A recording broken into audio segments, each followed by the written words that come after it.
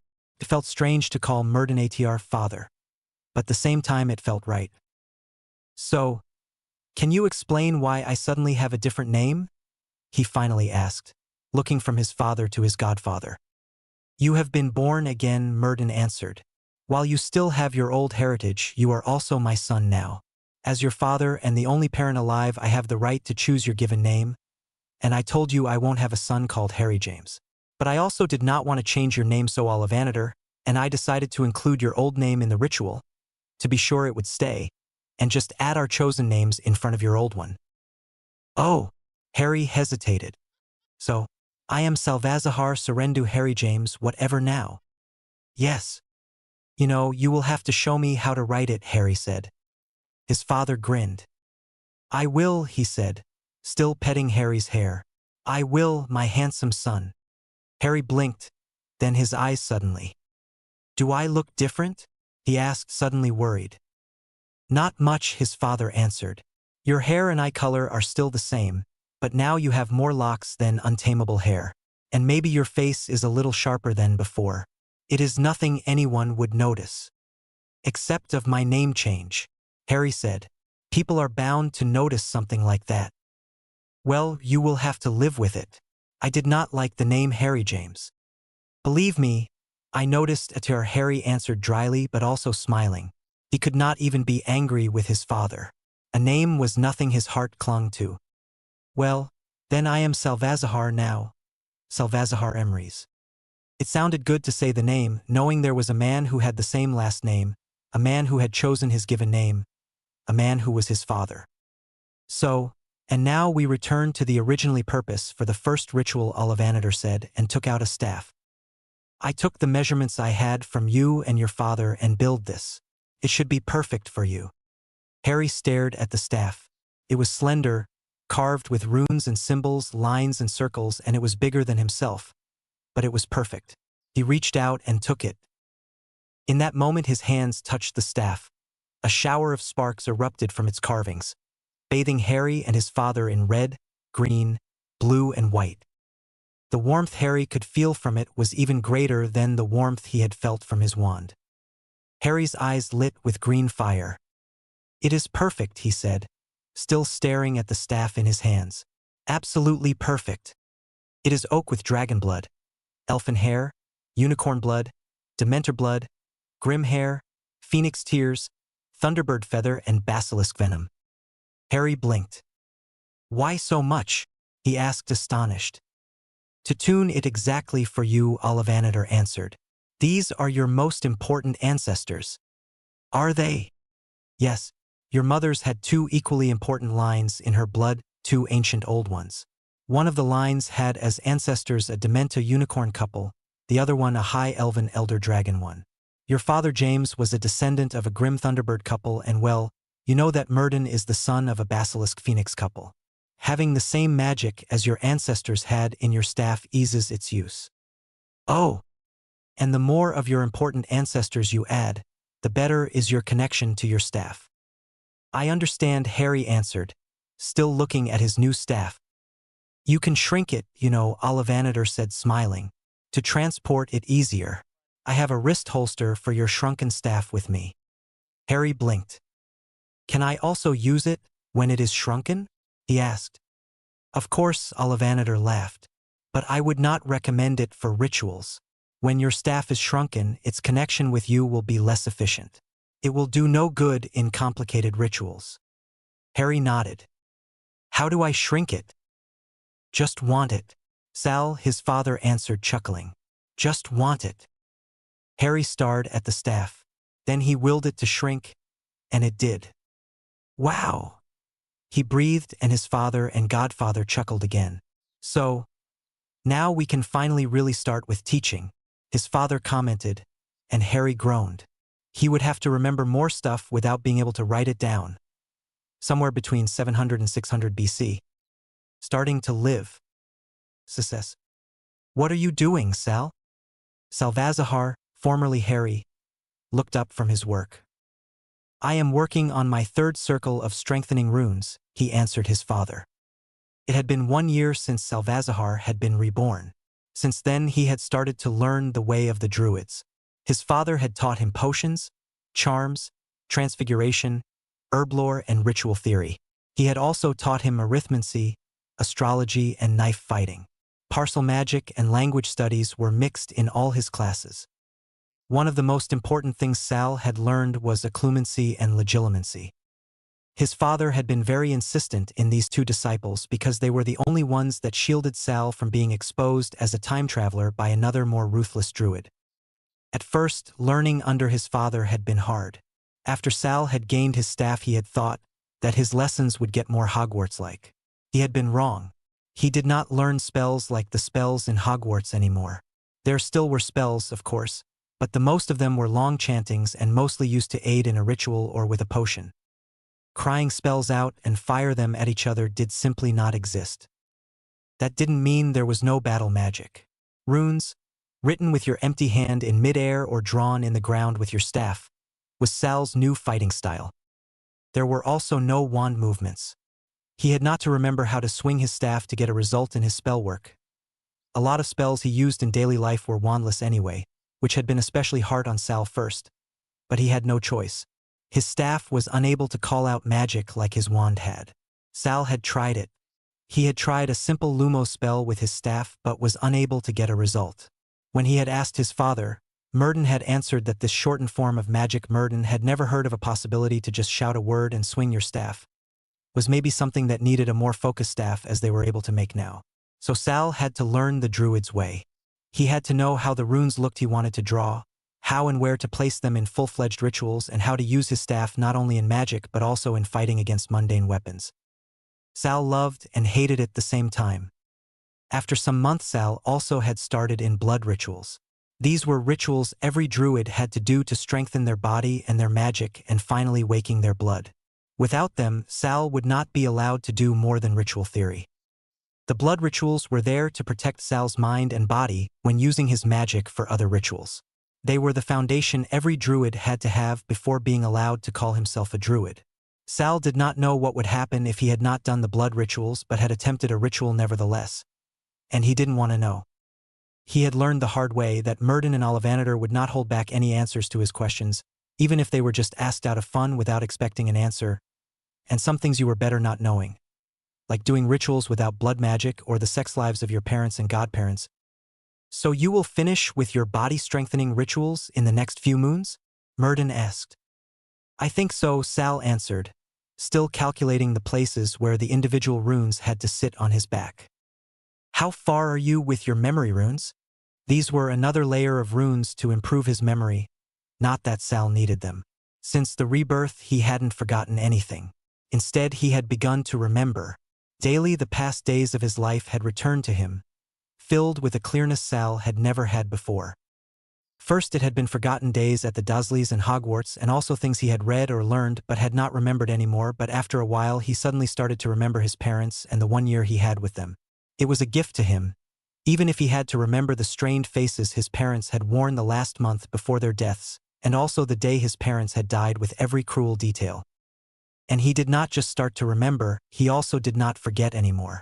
Whatever he was told, he remembered even weeks later.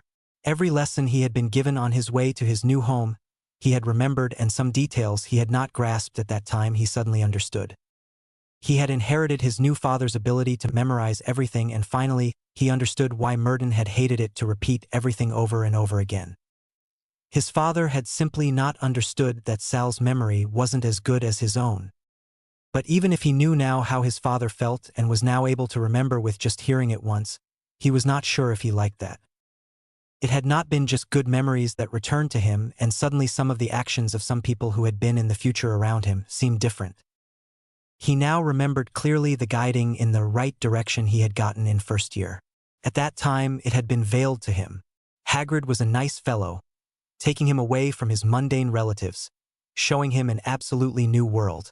But now Sal asked himself how it had happened that Hagrid had been the one to introduce him to the wizard world. Of course, Hagrid was huge and intimidating, but Sal had been a target that knew nothing about the mark that had marred his back, signing him up to be shot by a Death Eater. So why had it been Hagrid? Why not McGonagall, Professor Flitwick, or even Snape? And how come there was no pamphlet or something else that could tell him something about his new world? Shouldn't he know some things like the customs, culture, or history of the wizarding world before he entered Hogwarts? Sal banished the thoughts and turned back to his father's question about his memory runes. I will start with the first layer tonight, Sal answered, I have prepared the potions and the stone circle isn't used by anyone else, so there should be no problem. They were still living in Londom, but in their own cottage. The city was a magical one. Sal had started to suspect that it later would become Diagon Alley, and the villagers all knew Sal as Murden's son. Sal hadn't been introduced to them until they had completed the rebirth, so that the villagers never knew that Sal first wasn't born as Murden's son. And after that there had been no evidence that he ever wasn't. His accent in speaking Cymric had dwindled after the ritual, and the other languages of the island had come to him naturally. Now, a year later, Sal was as fluent in Cymric and Brezhoneg as if he was brought up with them. He could speak the other island languages enough to understand the most of them and was learning Egyptian. After that, his father had told him they would start on Latin, Greek, and Norse. Sal did not really look forward to it, but he did not protest. His father had told him that at some time Sal would likely leave Londom to seek his way home, and who would know where he would have to go to find it. What about the magic strengthening ones? His father asked in that moment, and Sal returned his concentration on the runes in the sandy earth in front of him. I have done the first layer 2 months ago. My second one is ready. I have just to wait until the memory layer will have settled. He answered dutifully, and I have started on the blood awakening. That's good. Sal looked up when he heard the coloring of his father's voice.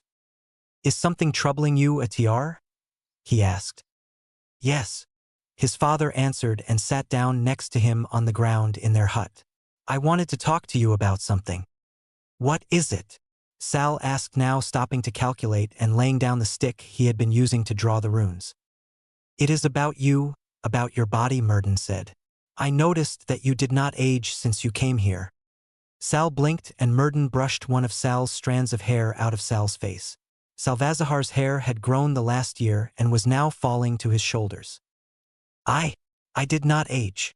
Sal repeated, not sure if he understood his father correctly.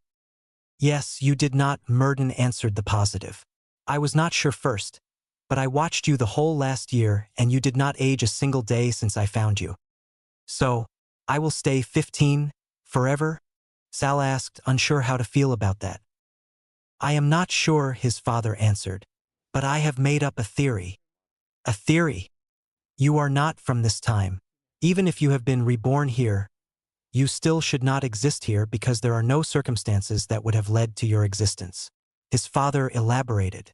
So your body might be in stasis until you return to your rightful time. That means you would be able to grow in mind but not in body until then. But what is with dying? Sal asked. My theory suspects that you won't be able to die until you are back in your own time. You are timeless until you reach the day you left your own time. After that, you should age normally. So I will be 15 for the next 1,000 or 2,000 years? Sal asked, horrified. Normally I would say yes, answered Murden. But there is a chance that when we wake your blood you will gain the control over your age. Like the phoenix who decide when they want to age and when they want to be reborn again, you might be able to change your age. But we will have to look into that when you have finalized your blood awakening. Until then, I fear you will not age. And what will we tell the others until then? Sal asked. I never told them how old you are. If you finalize your blood awakening until the winter after next winter. And I am sure you will. We won't have to tell them anything. Murden answered. Then you are simply younger than they may first have thought. Well, when you think that that's all right, Sal finally answered. Murden smiled at him and ruffled his hair before standing up. Complete your ritual tonight and work on your others, he said. I am sure the rest will come in time. XXXXXXXXXXXXXX. Murden had been right. 2 years later, the still 15 years old Salvazahar finally, after a long, tiring night, completed the blood-awakening runes on his body. He had been sitting on the stone bed in the middle of the stone circle since midday the day before, and now the night ended and the sun greeted him again. His whole body ached and dried blood clung to his body like a second skin. His arms, torso, feet, and face were carved with runes, one of the most complicated circles on the middle of his back, between his shoulder blades. Every carved rune was very small and very precisely cut. They were arranged in circles, waves, and symmetrical pattern and did just habituate some parts of his body. Sal knew the carving would heal and the runes sink under his skin, like all the other ones had done that he had placed the last 2 years on his body. This was the final layer of the blood-awakening runes, the final layer for now. After that, he would be able to call himself a druid, even if he would add different layers of runes over the years that would come. Blood rune magic like that was the only protection when he worked with rituals. They strengthened his grip on his magic and body, strengthened his mind and memory, and wakened the creature Furbolg, blood in him, so that it could aid him in his task. These runes also lengthened his life because of the strengthening and the more thoroughly connection with his inherited blood and soul. It was normal to never stop with blood rune magic. Every experience, every new knowledge would be put in runes on his body so that he had aid when he needed it while doing rituals. The more blood runes, the more control he had over the rituals. It was as simple as that. Sal sighed. Then he let go of his knife, which he had directed only with his will and magic to carve the runes on his back. The knife clattered on the stone bed and Sal stood up and broke the circle he had drawn in the earth of the stone circle. With that, he destroyed the lingering shield runes and suddenly pain shot through his body. But that was something Sal had expected. The circle might shield him from these emotions until he broke it, but after that he was on his own. So Sal sat back on the stone bed again and closed his eyes. He had had to first destroy the runic circle before activating his own runes. When he wouldn't, the circle and his freshly carved body runes would have easily been able to interact, and that could have been lethal for Sal. But now, after destroying the rune circle, Sal could try out his carvings. When he had done them right, his pain would succumb, but when he had done them wrong, well, then he would never have to worry about something else. Sal searched for his magic, and then let it flow through his carvings. Incredible pain flowed through his body. His eyes, ears, and teeth started burning. Then his chest and fingertips followed. After that, his skin felt as if it was lit with fire. One moment long, Sal thought he had failed and was now paying the price, but then his pain succumbed to a throbbing and finally ended. Sal blinked and opened his eyes again. He stared down to his fingertips, but they were not different than before. Then he felt his ears, and they were. It was not something most would notice, but when Sal felt his ears, he could feel that the former round tops were now slightly pointed, elf-like. So Sal turned his attention to his teeth. They seemed to be a little bit sharper, but except of that did not feel different. Well, I will find out, Sal thought and blinked, just to see a shadow fleeing on both sides of his eyes. What? You seem to have inherited my eyes. Sal looked up and saw his father approaching. His vision zoomed in and suddenly he could see his father clearer than ever. A strange, red, orange, and white mist seemed to round him. What? Basilisk eyes, his father answered. Yours are still green in its coloring. Not that I expected something different, but they are now as deadly for another creature like the eyes of every other basilisk. So I can kill with my eyes? Sal asked, horrified. Kill with your eyes and heal with your tears. I bet, his father answered. The same as I. Maybe you also have the basilisk venom, we will see. First you should close your second eyelids before anyone else approaches. Second eyelids? Sal asked. You should see their shadow when you blink. Oh! Sal concentrated on the eyelids and closed them without effort. To his amazement, he could still see clearly through them. The only difference was that the red mist around his father was gone. What is this red mist I was seeing? He asked his father. Body heat, Murden answered and cupped Sal's chin. You have gotten some nice ears, he commented. Your elven heritage, I am sure. Well, the rest will show itself in time. There will be more? There is more, son. You just don't know it yet, Murden answered. But the most important one is now your ability to age. Try to concentrate on your body and will it to age. Sal closed his eyes and concentrated. Then he tried to imagine himself older. First nothing happened. Then his skin prickled and finally stopped. Sal opened his eyes again. Did it work? He asked. Murden looked him over. It did, he answered, and Sal felt relief creeping through his body. No one would ever notice that he was not really aging anymore. Try to turn younger again, Murden said. We will have to see if it works also like that. Sal nodded and closed his eyes. Again his skin prickled, and when he opened his eyes his father nodded.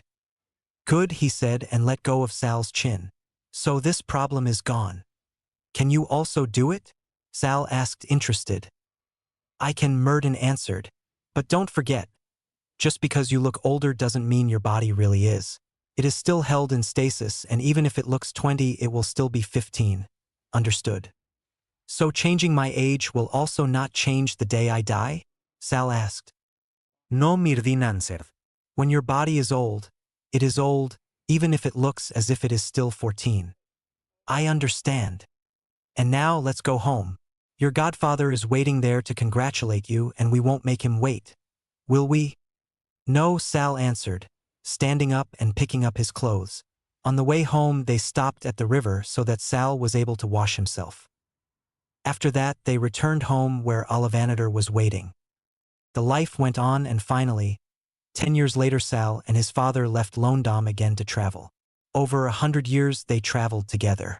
They went to Egypt, Rome, and the north to look for a way home for Sal. They did not find anything. No one had even heard about time travel, and so there was not even the slightest evidence about a way back to the future. When Murden finally decided he had traveled enough and returned to Britain, Sal turned east and went to China, Japan, and India. He would not return home for the next centuries, and so Murden would first see his son again in 370 BC when Salvazahar finally decided to return home to his father to catch some breath. At that time Sal would have learned foreign languages and their writing, foreign customs and magic no one ever heard about in Britain. He would have learned the material arts to their fullest and also would have learned about the connection between body, mind, and magic. His knowledge would be tenfold, but nothing he learned would give him even a clue how to return to his own time. There simply was no one who ever traveled in time. Grimmauld Place number 12. Success. Harry had been right. As soon as the Dursleys had left the house at the fourth night he was there, he could hear other voices in the kitchen downstairs. His magic told him the rest. His senses showed him that Harry's old defense professor was one of the new inhabitants of the kitchen. He grinned and stood up. With a simple swish of his hand, the things the previous Harry had spread on the floor found its way back in his trunk. Then he left his room, Harry's wand out, walking as if he was afraid. "Lower your wand, boy, before you take someone's eye out," said a low, growling voice. Harry did not lower his wand, even if he knew this voice. Instead, he played along with the afraid 15-year-old role he played. "Professor Moody?" he said, sounding uncertain. "I don't know so much about professor," growled the voice. "Never got round to much teaching, did I? Get down here, we want to see you properly." Harry knew Moody would see through the glamour he was using for his hair, but he was now wearing Dudley's cast-off, so there was nothing else that was strange with his appearance. And his hair he could easily explain. As Harry predicted, Moody raised an eyebrow when he saw Harry's hair, but he said nothing when Remus Lupin began to speak. "It's all right, Harry. We've come to take you away." It was really strange to be called Harry, but he said nothing except, Professor Lupin? Is that you?" "Why are we all standing in the dark?" said a third voice, a woman's. "Lumos."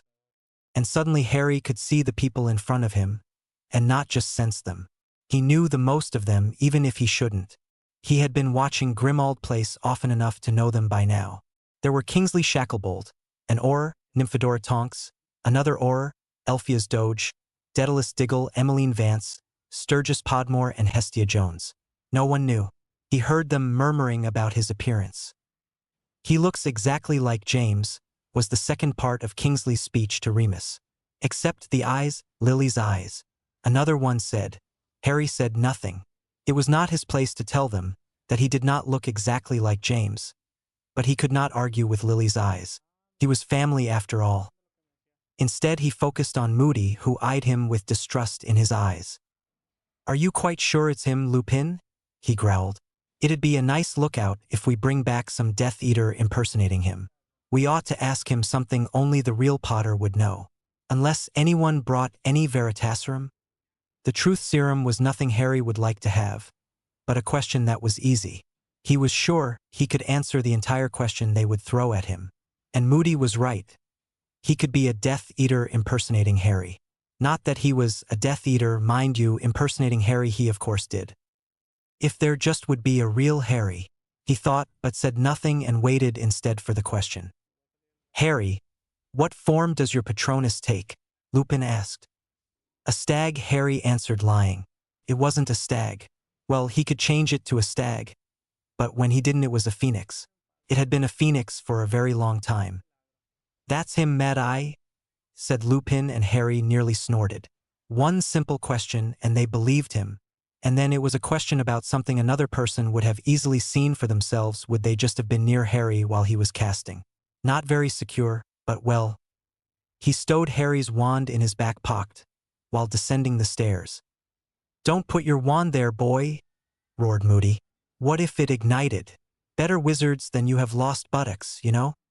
While Tonks asked Moody about whom he knew who lost his buttocks and Moody was grumbling about wand safety, Harry discreetly took out his wand again and slipped it in his wand holster, where he carried one of his own. He would need to finish his extra for Harry's wand, but it would do until he got it ready. He just had to wait until it was as secure as the other ones. Secure enough that even Moody could not locate them. And it was better like that. He would have a hard time explaining the other wands and of course the rest of the weaponry he was carrying. So he instead asked Remus if they were leaving and where they were going. Where are we going? He asked, trying to sound hopeful while hoping he was wrong. The burrow? Not the burrow. No, Remus replied to Harry's delight. Too risky. We've set up headquarters somewhere undetectable. It's taken a while. So they were going to Grimmauld Place. Harry was so happy that he didn't mind anything else this night. He let the introduction to the other members flow over himself, and when he was sent to pack he needed not more than a few minutes. And then they were gone, flying through the night sky to London until they reached Grimmauld.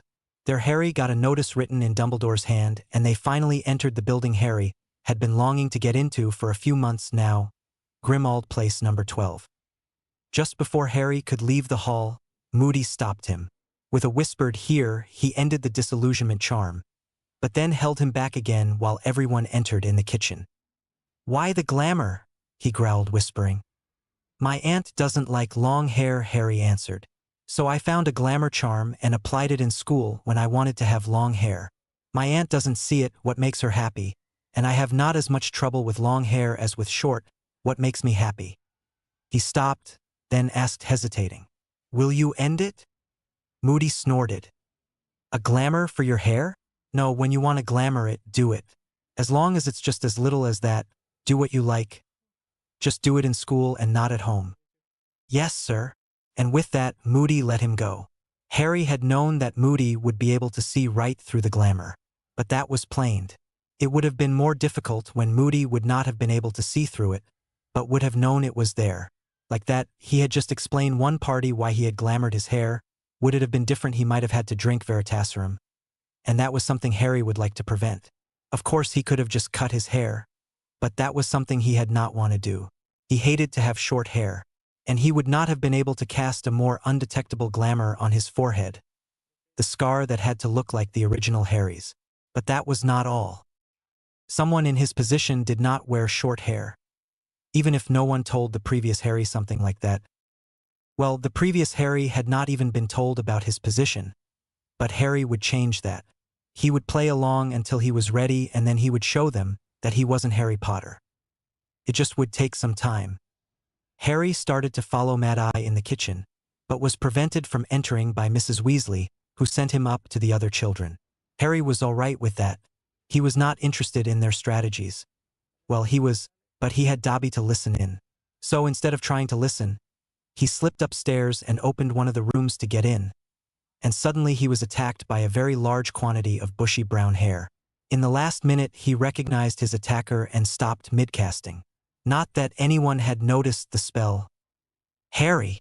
Ron, he's here, Harry's here. We didn't hear you arrive. Oh, how are you? Are you all right? Have you been furious with us? I bet you have. I know our letters were useless. But we couldn't tell you anything. Dumbledore made us swear we wouldn't. Oh, we've got so much to tell you, and you've got things to tell us. The Dementors. When we heard, and that ministry hearing. It's just outrageous. I've looked it all up. They can't expel you, they just can't. There's provision in the decree for the reasonable restriction of underage sorcery for the use of magic in life-threatening situations. Let him breathe, Hermione, said Ron, grinning as he closed the door behind Harry. Hermione did as she was told, and let Hedwig greet him, whom he hadn't seen since he had sent her to his friends. He let her nibble at his ear while still looking at his friends. Friends he had not talked to, friends who knew just the previous Harry. He instead was a foreigner, looking like Harry, but not being him. He had no idea how the original Harry would have greeted them. We're really sorry, the boy said in that moment. Ron, Harry reminded himself, his name is Ron. I know you wanted answers the whole summer, but we couldn't give them. You know, Hermione was going to spare.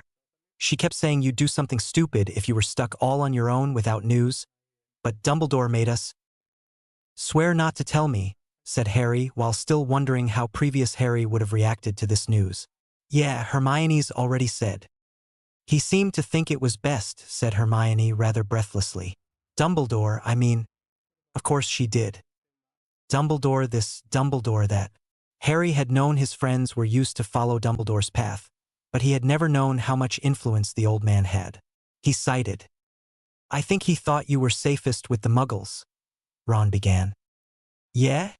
Said Harry, raising his eyebrows. Have either of you been attacked by Dementors this summer? Well, no. But that's why he's had people from the Order of the Phoenix tailing you all the time. This time Harry nearly grinned. Didn't work that well though, did it? Said Harry, doing his utmost to keep his voice even. Had to look after myself after all, didn't I? He was so angry, said Hermione, in an almost awestruck voice. Dumbledore, we saw him, when he found out Mundungus had left before his shift had ended. He was scary. This time Harry didn't reply. He had heard enough. Hermione was hero-worshipping the old man and Ron wasn't better. He sighed inwardly. Of course, the man was hero-worshipped by them. They were children, but Harry wasn't, and Harry was sure that he could be even scarier when he wanted to be. Dumbledore was just a puppet player, no threat at all to someone who could strike from the shadows. But the most of his people were Gryffindors, unable to see his flaws and blindly believing his words. But Harry wasn't a Gryffindor. He was the absolute Slytherin, and he would strike when he had Dumbledore cornered without the old man knowing of anything. But first there was something else Harry had to do. That was the moment when he saw that his friends were staring at him as if waiting that a bomb erupted. Don't worry, I'm not angry, he said. You're not. He could hear that Ron didn't believe him the slightest. He shrugged. I knew they were following me, and I know Dumbledore would never have let me leave my relatives when the Dementors wouldn't have happened. But that's fine. I knew he would bring me away from there as soon as the Dementors left. I don't like dwelling in the past. What happened, happened. But you have tried to get information from us the whole summer, Ron said stunned. Why just suddenly give up? Oh, I haven't given up at all, Harry answered grinning. But I will not ask you when you have sworn not to tell. I will get it from someone else. Serious? Hermione asked with a knowing glance and Harry just smiled. No need to tell her that he didn't need most of the information at all, that he had gotten them weeks or months ago. Some of them even years ago. He saw them relaxing and even later. When Fred and George tried to get some information through their extendable ears, he just sat beside them, listening uninterested. That was until the meeting ended and the adults left. When Mrs. Weasley came to get them to eat in the kitchen, she had just advised Harry to tiptoe down the stairs, when, crash, Tonks was lying on the ground. And while Mrs. Weasley cried the young woman's name and said woman apologized, the curtains in the hall opened and the screeching voice of an old lady screamed. Filth, scum, byproducts of dirt and vileness, half-breeds, mutants, freaks, begone from this place. How dare you befoul the house of my fathers? Harry stared at the screaming painting, and when his eyes and the eyes of the painted woman met, he smiled at her a gruesome smile, his eyes cold as death. Then he dared her to follow his gaze to his right hand, where a single ring sat, invisible for all he didn't want to see, and saw back in her eyes. Her eyes had widened. She knew who he was, and he knew she wouldn't dare to befoul his name. There were few families the members of the old families feared, but his was one of them, even if it was just because of the connections his house had. So even when she dared to befoul all the others, she would never say anything foul to him again. In that moment Sirius stormed in the hall and drew her curtains shut. No one had seen Harry's short communication, had seen the woman stopping screeching before Sirius had reached her. "Hello, Harry," Sirius said grimly. "I see you've met my mother." Harry had, and he had silenced her in the second their eyes met. The noble and most ancient house of Black. Success. The rest of the evening was quite entertaining for Harry.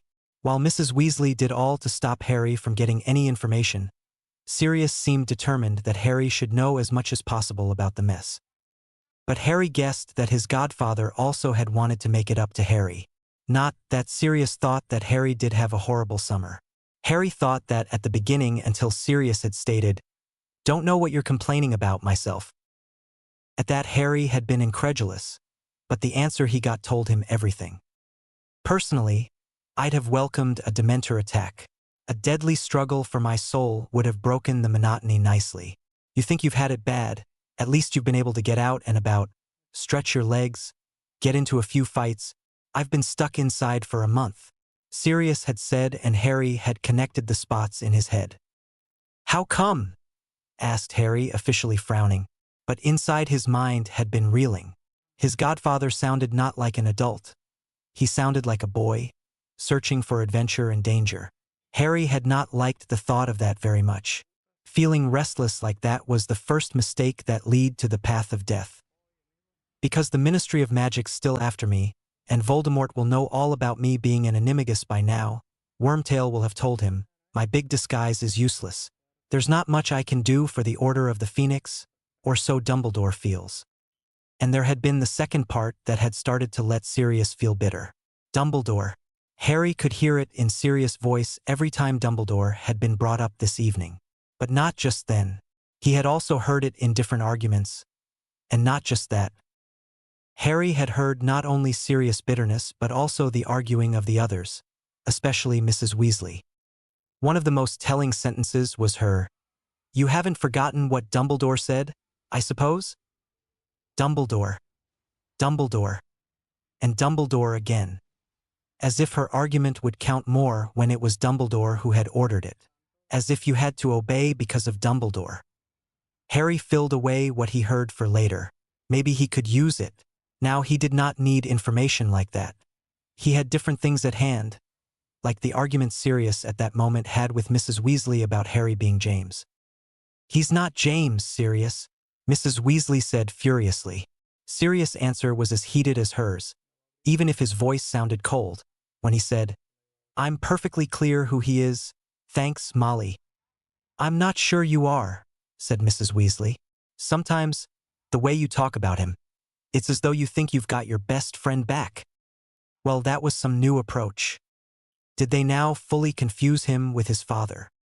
Harry shrugged inwardly and returned to other things interesting him about the way his godfather acted. He still listened to their argument about him, but this time a little lost in his thoughts. His mind drifted back to the time they were eating dinner, when Sirius had told him about the usefulness of Mundungus Fletcher. Harry still could taste the bitterness in Sirius' voice when he commented that Mundungus was useful to the Order, not saying that he himself felt anything but. Oh yes, his godfather was bitter, and a lot of antipathy was heating right at Dumbledore and his chronicled decease to toy with his pawns. Harry was sure that Sirius would spring into action as soon as he was able to. Maybe. Well, this thought had merit, but Harry would not decide for now. He had different things to do, and a maturity of these would not be solved in the next few hours. But it needn't to be solved by them. Instead, he waited till they had spilled everything to him that they wanted to say, inwardly laughing when Sirius used the term weapon to describe Dumbledore's great plan. Weapon. Well, Harry knew Dumbledore's weapon. Its name was Harry, and it was 15 years old. Regrettably, Harry was no longer available. But that information was strictly secured until further notice, and because of that not shareable. Not that Harry really felt sorry for Dumbledore and his schemes.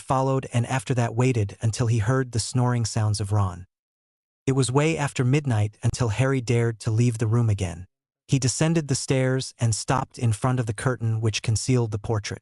Warily he opened the curtain.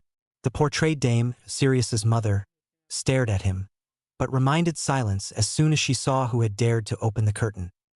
"Lady Black," Harry said courtly. "Lord Malfoy," she answered.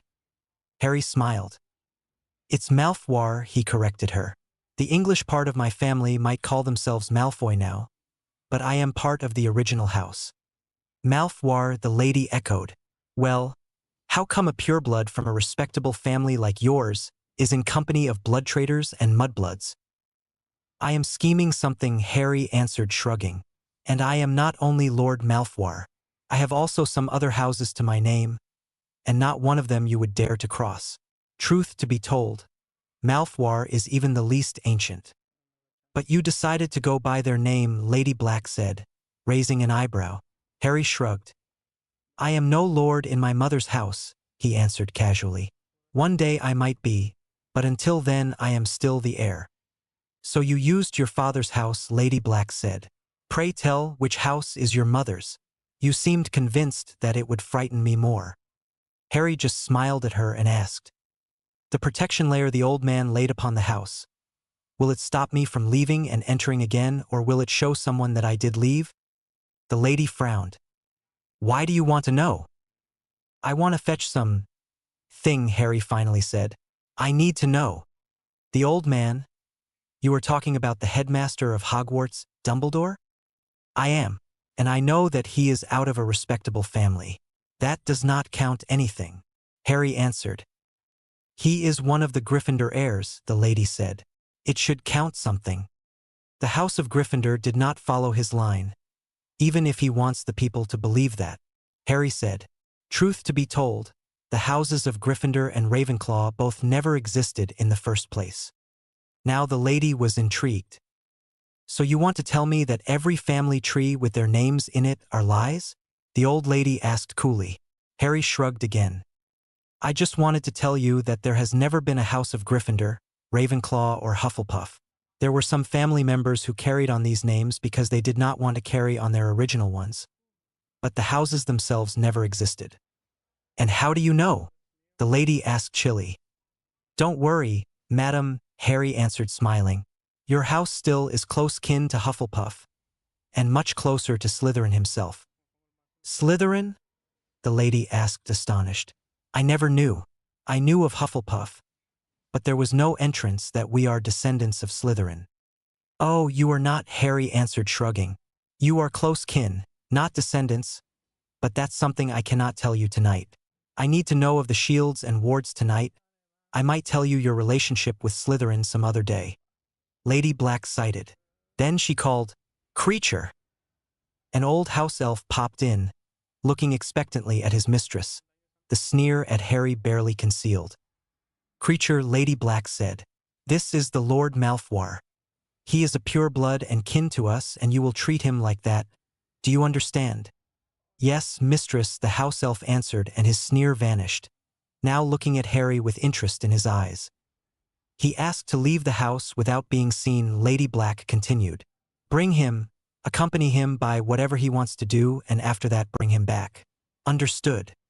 "Yes, mistress," Creature answered and gazed at Harry. "When Milord is ready, Creature will bring him wherever he wants." "Just in front of the house for tonight, Creature," Harry said softly. "I might have a surprise for you and the Lady Black." The portrayed woman raised an unbelieving eyebrow but stayed silent. Creature just extended his hand, and when Harry took it, popped him out of the house. Harry looked the street up and down. "Reg?" he asked and waited until a black cat had left the shadows. "The street's empty except of me and Creature, Reg, and I believe it would be better to do it here than in the house. I don't want to wake someone." The cat stared at him. Then it nodded, and a second later, instead of a cat, a man stood there with black hair and gray-blue eyes. Creature stared at him unbelievingly. "Master Regulus," he finally cried, flinging his arms around Reg's waist while wailing his eyes out. Master Regulus is still alive. Yes, I am, Creature Regulus said, awkwardly patting the house elf's shoulder. And I am sorry that I just come home now. I am sorry I did not return as soon as I could. Really, really sorry. Harry snorted. He knew Reg wasn't really sorry. Oh, Reg was sorry to leave Creature behind because he loved the house elf like a family member. But he wasn't sorry not to return home. He had not wanted to return and tell his mother about his changed view. But that was something Reg would never tell poor Creature. We should return to the house, Reg, Harry said, and Creature turned to look at him. Lord Malfoy is a wonderful wizard, Creature declared. Lord Malfoy brings young Master Regulus home. Lord Malfoy is a very absolutely wonderful wizard that he is. Harry smiled at the creature in front of him. It's Harry, Creature, he corrected the house elf. No one is allowed to know that I am Lord Malfoy. I go by Harry Potter at the moment. Creature stared at him, then he nodded seriously. Yes, Harry Potter, sir, he said. Creature will not squeal on the blood traitors and mudbloods who Lord Malfoy is. Lord Malfoy's secret is safe with Creature. Creature, you mustn't tell anyone about Lord Malfoy, Reg said intensely. It is most important for the things I and Harry want to accomplish. Yes, Master Regulus, sir, the house elf said with gleaming eyes. Everything the master commands. Harry laughed at that. We seem to have another pair of eyes for us, he grinned at Reg. The other one shrugged. Let's wait and see, he said, and then commanded Creature to bring them back in. The house elf obeyed, and a second later they were again standing in front of the portrait. Lady Black gawked at them. Regulus, she shrieked. Harry's silencing spell was just in time to prevent the rest of the house hearing her. Hello, mother, the young man answered. I heard you're torturing my brother now. The lady blinked. I am not torturing your brother, Regulus, she said. I hope you don't, Reg answered. We need him for later. When he's crazy, until then we could have some problems. But it also would make some things easier, Reg, Harry joked. Stop it, Harry, Reg snorted. Do not lead me into temptation. Harry just shrugged. I should return to bed, he said. Ask Creature about the locked and stow it away safely. We will have to do it later. We need a secured and clean space where I can draw the protection. This will take some time. It will, Reg answered and turned to Creature. When did you last clean in this house? Creature squirmed under Reg's gaze. Creature will begin now, he answered, still squirming. Creature will have it clean pretty soon. Don't, Reg answered. Better leave it like that so that the guests don't suspect anything wrong. Creature nodded dutifully. Just clean a room they are not occupying and rescue the library books. I also need the locket I asked you to destroy. Creature winced. I now know you had no way to destroy it, Reg said soothingly. I am sorry I asked you something you had no way to fulfill. I know if you had had a way you would have done it. Don't punish yourself for it. At that, Creature wailed again and hugged Reg. Master Regulus is a great wizard, he howled. He does forgive bad Creature for not obeying his command. I told you it wasn't your fault, Reg said earnestly. I don't want you to punish yourself for something you cannot do in the first place. I will destroy it myself. I now know how. Yourself, huh? Harry asked. I was not aware that you are able to do it yourself now, Reg. Should I go and leave you to your task? You know what I mean, Harry, Reg growled. And I could do it myself. The object just would not survive. Maybe I should let you do it then. The locket is an ugly thing. I would not cry if it was destroyed. Harry! Reg stared at him as if he was mad. The locket belonged to Slytherin. Do you know the value of something like that?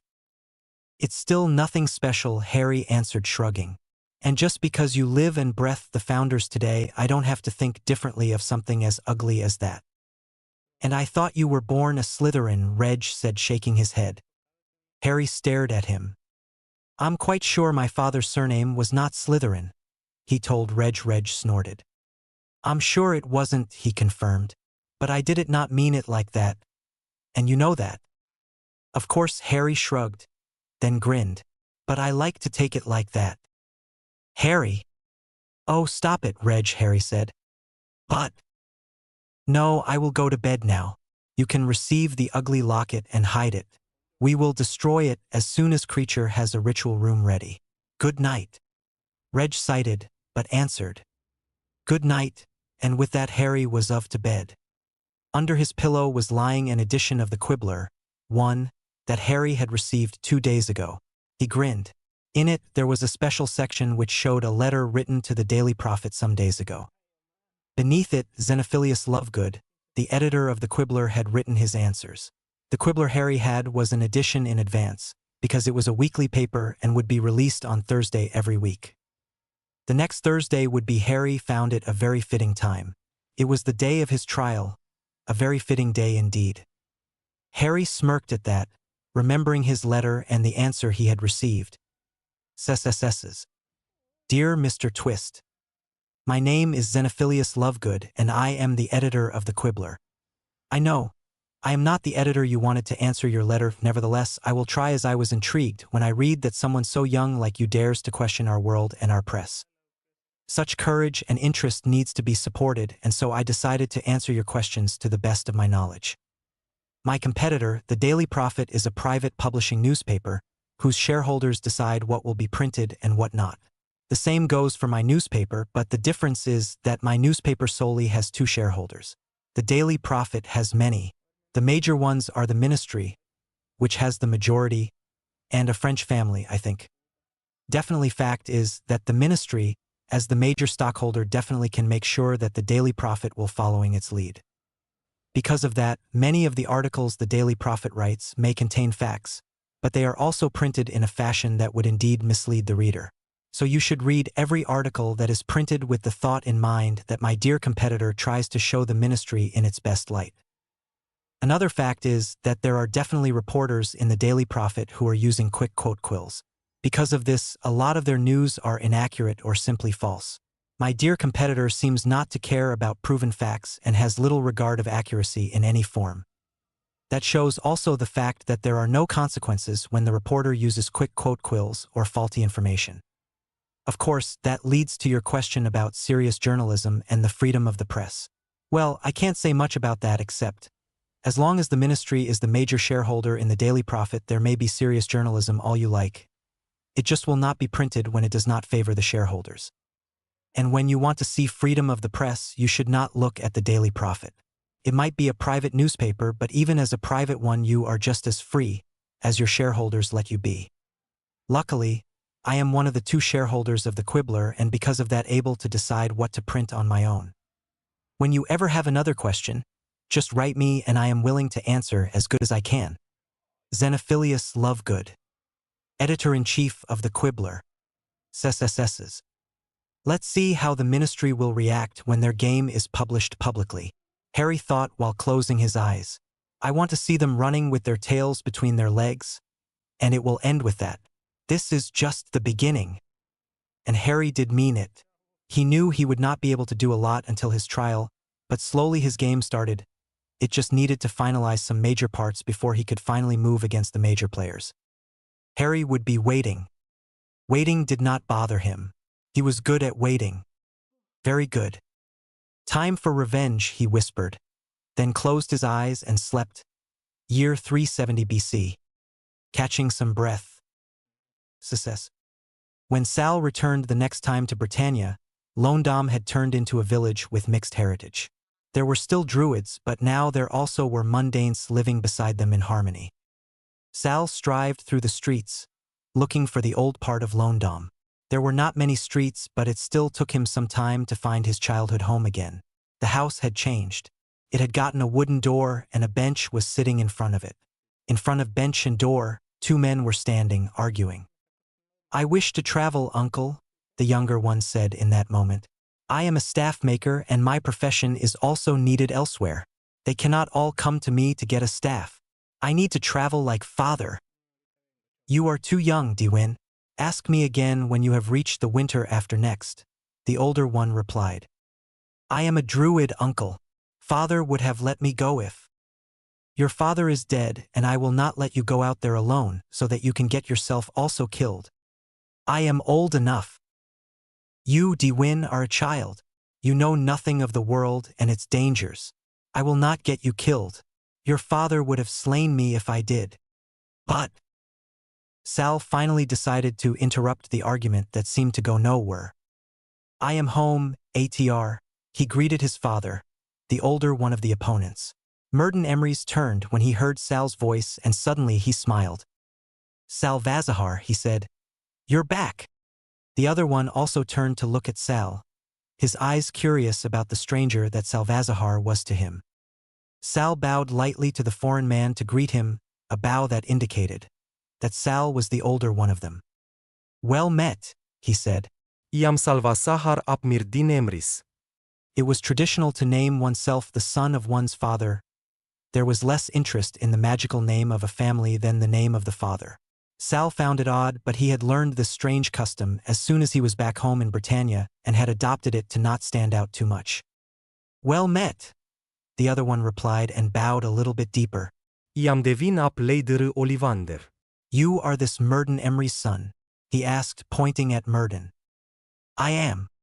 And you have been traveling? I traveled for years, Sal answered sincerely. He saw how the young man in front of him scrutinized him and tried to estimate Sal's age. Finally, the young man seemed to come to a conclusion. So he let you go and I have to stay. That does not sound fair to me. Sal was sure the young man in front of him had underestimated Sal's age, of course. Since Sal was looking like 30-something of age, this was no surprise. You must have traveled a lone way before my age today, Dewin concluded. And he let you go. Sal just snorted when he understood that the young man had decided to use Sal's youth to get Murden to agree to let him go. He let me go, Sal answered casually. When I was more than 100 of age. I am quite sure he will let you go earlier than that. You aren't his son after all. Now Dewin gawked at him. May I ask?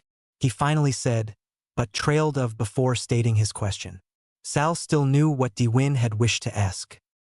How old I am? He finished the sentence. I don't know. Something around 300 years of age. Dewin stared at him, then he blushed. Forgive me for judging you a lot younger, he said. Sal just shrugged. He knew that in this time the old were the wise and being old was a privilege and not a curse. Do not worry, he answered the younger man. I do not hold it against you. The young man nodded and Sal turned to his father. Why do you hold him here, Etiar? He asked Murden. He seemed to be a wise lad. Don't you think that he needs the experience of making staffs for his profession? Being here will not help him to get better in his work. There are far too less druids to aid him with that. He has completed his blood awakening just yesterday, Murden answered. He still is too young to travel alone. Then why did you not go with him? Sal asked, interested. Murden just sighed. I am an old man, Salvazahar. I am weary of travel and I could not let the lad go by himself. He has no experience with travel. He will not survive out there for a mere day without one showing him how to. Sal knew his father was right. Dewin Ollivander had no experience with travel. Someone who did not know what to look out for would definitely fail. There were too many dangerous places and creatures in the world to survive without the knowledge of them. And then all the other little things like finding a place to sleep, conservation of food, and a lot more. Also more important things like medical care and being able to fight. Most children learn to fight, but just a few learned how to treat wounds. So he has to stay, Sal said, looking at his father. If I need someone with me, why don't you come with me? Dewin said in that moment. Uncle trusts you, you are his son after all, and you are definitely old enough. When you would come I would be able to go without Uncle arguing against it. I returned home today, Dewin, Sal reminded the lad. I haven't even set a foot into my childhood home until now. Dewin blinked and blushed. You haven't, forgive me, he said. Murden just sighed. I know you are eager to travel the world, Dewin, but you are too young to travel alone. And there is no one that would travel with me, Dewin finished Murden's sentence sullenly. Murden just sighed. Forgive me, lad. Sal just sighed. How about arguing about traveling or not traveling tomorrow? I am sure Dewin will survive in this town for another day. he finally said. Dewin just bowed to show that he was all right with Sal's suggestion. This evening Sal and Murden were catching up. Sal learned that Dewin's father had died 2 years ago, and that Murden had taken in the lad after that. He also learned that Dewin had the idea to sell his staffs not just near London but everywhere in Britannia. You should not stifle his dreams, Atr Sal finally said. When he wants to go, even if he is young, he should go. You know I cannot let him go alone, and he still should wait a bit. He has just finished his blood awakening yesterday. His body needs time to adjust to the changes, Murden answered. I cannot let him go now. Sal just inclined his head to show he had listened to his father and bowed to his wisdom.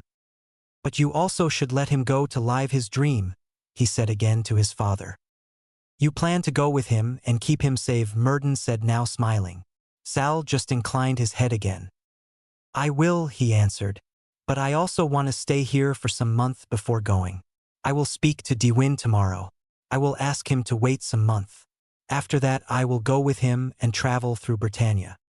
So you are not weary of travel, my son? Murden asked softly. Sal just smiled. I will have to travel for many years until I find a way home. I am not allowed to be weary of travel. And so he and Dewin started to travel through Britannia just half a year later. They traveled for over 10 years, returning every few months home to London. While they traveled, Dewin started to teach Sal how to make staffs. Sal had asked him if he would do so because Sal had started to be interested in them after he had gotten his oak staff. Another reason had been that Dewin soon needed help to make all the staffs he was asked to do. There were few staff makers in Britannia and a lot of druids were in dire need for a fitting staff. So Sal also learned to be a staff maker just to aid Dewin in his work. After the years traveling, they returned to London and Dewin started his business. Sal aided him the next decades. He also aided Dewin's son and grandson, but finally, 245 BC, he could not stay still anymore. So he went to his father and told him goodbye. After that, he traveled east until he reached the sea, crossed it and returned to Europe. It was time to start his search for a way home again. Year 15 AD. A castle in the woods. Success. Salvazahar was back. After he had returned to Murden 370 BC, he had lived in London for some time. There he had met a descendant of his godfather Ollivander. This descendant had the idea to start a business in London, and Ollivander's wands were born. Sal had helped to create wands and sell them for some time. But then he got weary again. He had wanted to do something else. So he had visited the elves and lived with them. Then he had lived with a vampire coven. He finally had left Britain some 200 years ago and had traveled through Europe. He had lived in Greek with the Germanic tribes and in Rome. He even had returned to Egypt once or twice. And now he had returned home again. It was an old known path to him he was traveling now. A path that would him bring back in a few weeks to his childhood home. The first time he had traveled the path was more than 500 years ago when he first arrived in this time. Yesterday he had reached the place where Murden had found him, and now he was following the invisible route they had been wandering. It felt good to return home. He knew his father was well. They were writing each other regularly. But his father had no idea that Salvazahar was returning. Sal hadn't told him. Instead, he wanted to surprise him. XXXXX. In that moment, a rider suddenly broke through the woods. Salvazahar stopped dead. The rider instead turned and looked at him, in his hands a shield and a sword. Who entered the realms of the king? The rider asked. King? There was a king in Britain. It was the first time Sal had heard something about that. I am Salvazahar Emrys, at your service, he finally answered. I have been born in a place some fortnight south from here. Emrys? This time he heard surprise in the voice of the rider. Maybe night. As in Murden Emrys? My father, Sal answered sincerely. I was going to visit him. Then your path has led you astray, the rider said. Camelot is a little bit more west from here. This time Sal stared at the man in front of him. Camelot, like in King Arthur's Camelot. And why, pray tell, should his father be in Camelot? I have been away for some time, Sal finally said carefully, and I never have been in Camelot before. I would not know if my path leads me astray. Now the knight, he had to be a knight when he was from Camelot, laughed. So your father's description was lacking? He never gave me one, Sal answered. I came by myself. I wanted to surprise him. He was still not sure that they were talking about the same Murden Emery's, but he decided to first understand the situation a bit better before mentioning something like that. The knight shed his sword again and turned his horse so that it faced the direction he came from. Lancelot, at your service, he said. I will bring you to your father. I don't want you to burden yourself with me, Sal said, a little bit uncomfortable. Just give me direction and I will find him myself. Oh, you are no trouble, lad, Lancelot said, smiling down at Sal. I am glad to accompany you, my friend. Salvazahar stared at the knight in front of him. Lad? The knight might be looking like he was at least 30 winters, and Sal again had his 15-year-old body, which might look more like a 13 or 14-year-old. But really, lad? Sal finally decided to say nothing. Instead, he followed the horse through the woods. So, how long it is that you last saw your father? Lancelot asked while riding beside him.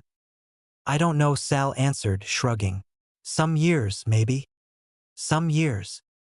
Sal shrugged again. I did not count them, he said carefully. Maybe a decade or longer. It was some time ago. Of course it was longer. But Sal knew he did not look old enough for that, so he had to be careful what he was telling. He could be a little bit older than he looked, but there was a limit. After that, it would sound unbelievable. When the knight heard his words, he raised an eyebrow. So you had no contact with him since he started to teach King Arthur 15 years ago? He clarified. He has been writing me, Sal answered, shrugging. So we definitely had contact. Lancelot stared at him. How old are you, lad? He finally asked. Sal blinked and stared back. I beg your pardon? He asked. How many winters do you count? The knight asked again. 15? 16. Sal opened his mouth to tell him that he was older than he looked, but the knight continued oblivious to Sal's protest. You know, since I joined King Arthur, I sometimes talk to your father.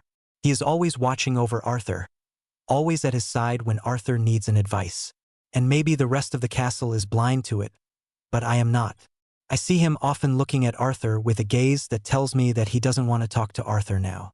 Sometimes he locks himself in his study, not leaving it for days, standing at the window and searching the sky. And suddenly Sal felt guilty. Did his father miss him? Of course, Sal also missed his father, but he had been searching for a way back home to the future. A home that felt less home with every year that passed. Did his father dread that Sal would find a way back? And did Sal even want to return? He had learned to live here. He had a family. Maybe he should stay. Maybe he should stop his search until what? Forever? XXXXXXXXX. Your father mentioned your name sometime, Lancelot said. Every time he had to tell a story at the story time we have every fortnight in the Great Hall.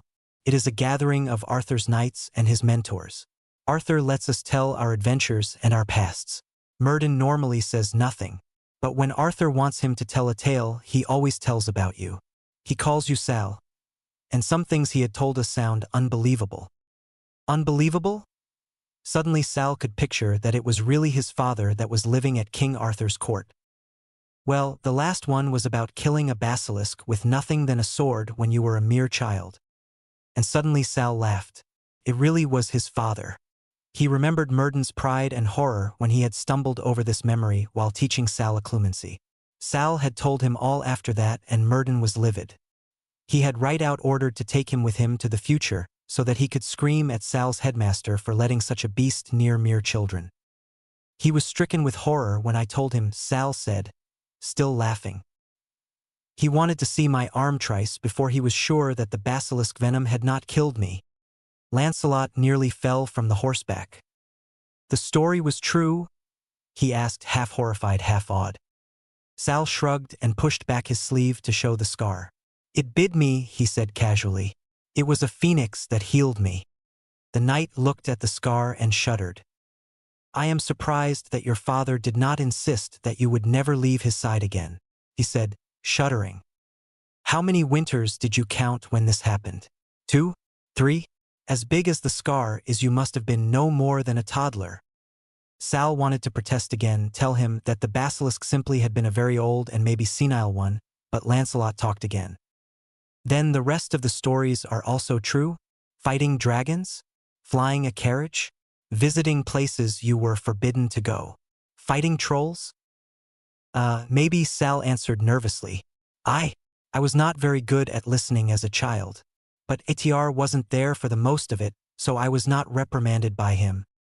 You mean your father was teaching Arthur for the most of the time, Lancelot said grimly. And neither of us ever thought about letting Murden go so that he could get you. We even held him back every time he wanted to return home. Sal blinked, not knowing what to say. He had been all grown up and wondering when Murden had started to teach Arthur. So how come this knight thought that Sal was still a child? Salvazahar decided that that was a question just his father would be able to answer. We were egoistic and cold-hearted bastards, weren't we? Lancelot said. He told us about you, but we never thought that maybe you really existed. We never thought he was talking about his own son. Arthur is an old one, Sal said, remembering what his father had once told him in one of his letters about his new apprentice. Not that Sal had known his father was talking about King Arthur. It is dangerous not to train an old one. Arthur needed him to learn about his heritage, and father knows his responsibility. He would not leave him as long as Arthur needs him. This is the responsibility of a Firbolgborn. Even if said Firbolgborn isn't the father of the boy. Even if he has left behind his own son? Lancelot asked bitterly. I did not need him, Sal answered sincerely. Arthur did. Lancelot snorted. I don't believe that, he said stubbornly. Silence filled the air for a few minutes. Then the wood stayed back and suddenly they were standing in front of a castle. Welcome to Camelot, Lancelot said, and Sal looked up. His eyes grew big. He knew this castle. Memories washed over him, while he stared at the majestic silhouette that ruled over the hills and forest like a beloved queen. Even if he would forget everything he ever knew, Sal knew he would remember this castle. His home. His first home ever. It was Hogwarts. XXXXXXXXX. They strode to the entrance. Lancelot had left his horse at the stables, which stood where later Hagrid's hut would be standing. With a nod to the guards, Lancelot entered the old castle, guiding Sal through these ancient and well-known halls until they reached the Great Hall. There one of the guards stopped them. The king is talking with Murden about the stronghold. They are planning defense strategies. Arthur asked not to disturb him. He might have asked that, Lancelot said. But some things are more important than defense strategy. And I know a prisoner in this castle that would stop feeling like one if we're allowed to enter. Prisoner? But this time Sal could not protest. Maybe Lancelot was right and the duty of his father had held him prisoner. Lancelot simply bypassed the surprised guards and grabbed Sal's arm to bring him with him. The knight opened the door and it banged on the walls. In the middle of the great hall stood a round oak table. The ceiling wasn't enchanted and on the pedestal was just one throne instead of the teacher's table. But it clearly was the great hall of Hogwarts. And at the table stood a man, maybe as old as Lancelot, and another one who looked very old. He had white hair, but the eyes. Lancelot, the younger man said with annoyance in his voice. I told the guards I do not want to be disturbed. Sal could see the other man's eyes travel over his face. His clothes and his own eyes. Etiar, he said. And suddenly the man came running. He had rounded the table before a startled Arthur could even utter another word. And a second later Sal found himself in the embrace of his father. Salvazahar. He heard his name while his father's hands seemed to search his body for injuries. Thank to whoever it belongs. You're all right. You're all right. Sal blinked. At the moment he was smaller than his father, so he had to look up to the old man's face. And there he saw the fear. The fear that something could have happened to him between one letter and the next. The fear that he would see him never again. Guilt crept through Sal's stomach. I am sorry, Etiar, he murmured in his father's tunic. I am so sorry. His father's embrace tightened. You are back. And that's all I ever wanted, Murden answered, still caressing him. In that moment Arthur butted in. So you know the lad, Murden? He asked. but before even Murden or Sal could think about answering, Lancelot did. "The lad is Murden's son," Lancelot answered, and his voice sounded chilly. "The son who has not seen his own father for 15 years. Just because you did not let Murden leave for even half a year. Have you ever spent a thought that Murden maybe did not want to leave to have some free time but to see his own family again?" Arthur opened and then closed his mouth again. He looked at Sal, who was still in the tight embrace of his father. "Your son, Murden?" he asked. Murden loosened his embrace, but one of his hands remained on Sal's shoulder. "Yes," he said calmly. "This is Salvazahar Serendu Harry James Emrys, my child. Sal, this is King Arthur Pendragon, my student." Sal bowed. "Your Majesty," he said, unsure how he should react to this situation. The king laughed. "As the child of my mentor, you may call me Arthur," he said, but his eyes were severe. "I did keep you apart, didn't I?" he asked. "It was not your fault," Sal said, but Arthur's eyes had turned to Murden. "I would have sent someone to bring him here," he said. "If you would have told me, I would have brought him. He must have been a mere babe when you left him to train me." Sal huffed. Did he really look so young? But he said nothing because of the squeeze his father gave his shoulder. "He was young," Murden confirmed. "But you had to learn, and there was no one but I. My child had his godfather to learn from." Sal looked at his father surprised. So Murden had created a farce, whatever. Why? "His godfather?"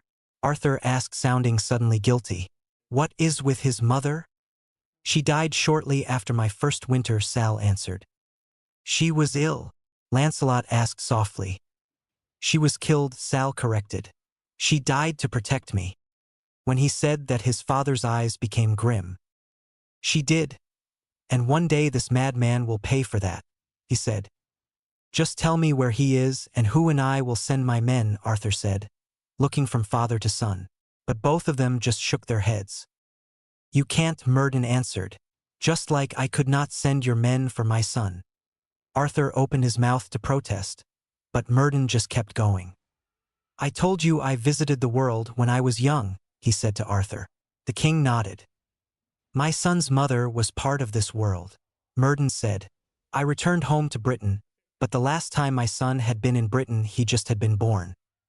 He did not grow up here, and I could not send your men to a foreign country to bring him here, as much as I would have liked that." Sal could just admire his father. Murden had not straight out lied to Arthur well, except of some minor corrections to smother the story. But he had put the truth together so that it sounded different than it really had happened. Sal's mother had been from the future, and as such never had entered the Britannia Murden knew. Sal had been reborn in Britannia and left to search for a way to return to the future. And he did not grow up in this Britannia also. And of course there had been no way to send men after a grown-up adult traveling the world. So all Murden had said had been true somehow. And still all had happened different than Arthur would understand it. "I will have to let him teach me that," Sal mused. "It will take time, but I'm sure it's worth it." Arthur just sighed when he heard Murden's words. "I understand, but please remember that I would aid you whenever you need it. Just tell me and I will send my men. This is all I can do to repay your kindness." Murden just inclined his head. "As you wish, Arthur," he said. But then he stayed silent. Arthur waited a few minutes and then he sighed again. "You will not ask for my help, will you?" "No," Murden said. "I told you before that there is nothing you can do. And there is also nothing else." This time Murden stopped and looked thoughtfully at his son. Sal said nothing. He knew his father was thinking about something that would change Sal's life. But Sal had accepted long ago that in that time he was living now, the father had the right to decide for his son. Even if said son was normally all grown up. Sal did not like it, but he knew that he had to accept it. Murden had the right to choose what Sal would do. He normally did not use his right, and that he was thinking about it meant that it was something his father thought was necessary to learn. "If you want to help me," Murden finally said, "would you teach my son? You have skills I do not have, as you have been taught it by your uncle and father until you lost them when you turned 15. You can repay me with teaching some of it to my son." This time it was Arthur who scrutinized Sal. "It would be an honor," he answered finally. "And I will do the same," Lancelot declared.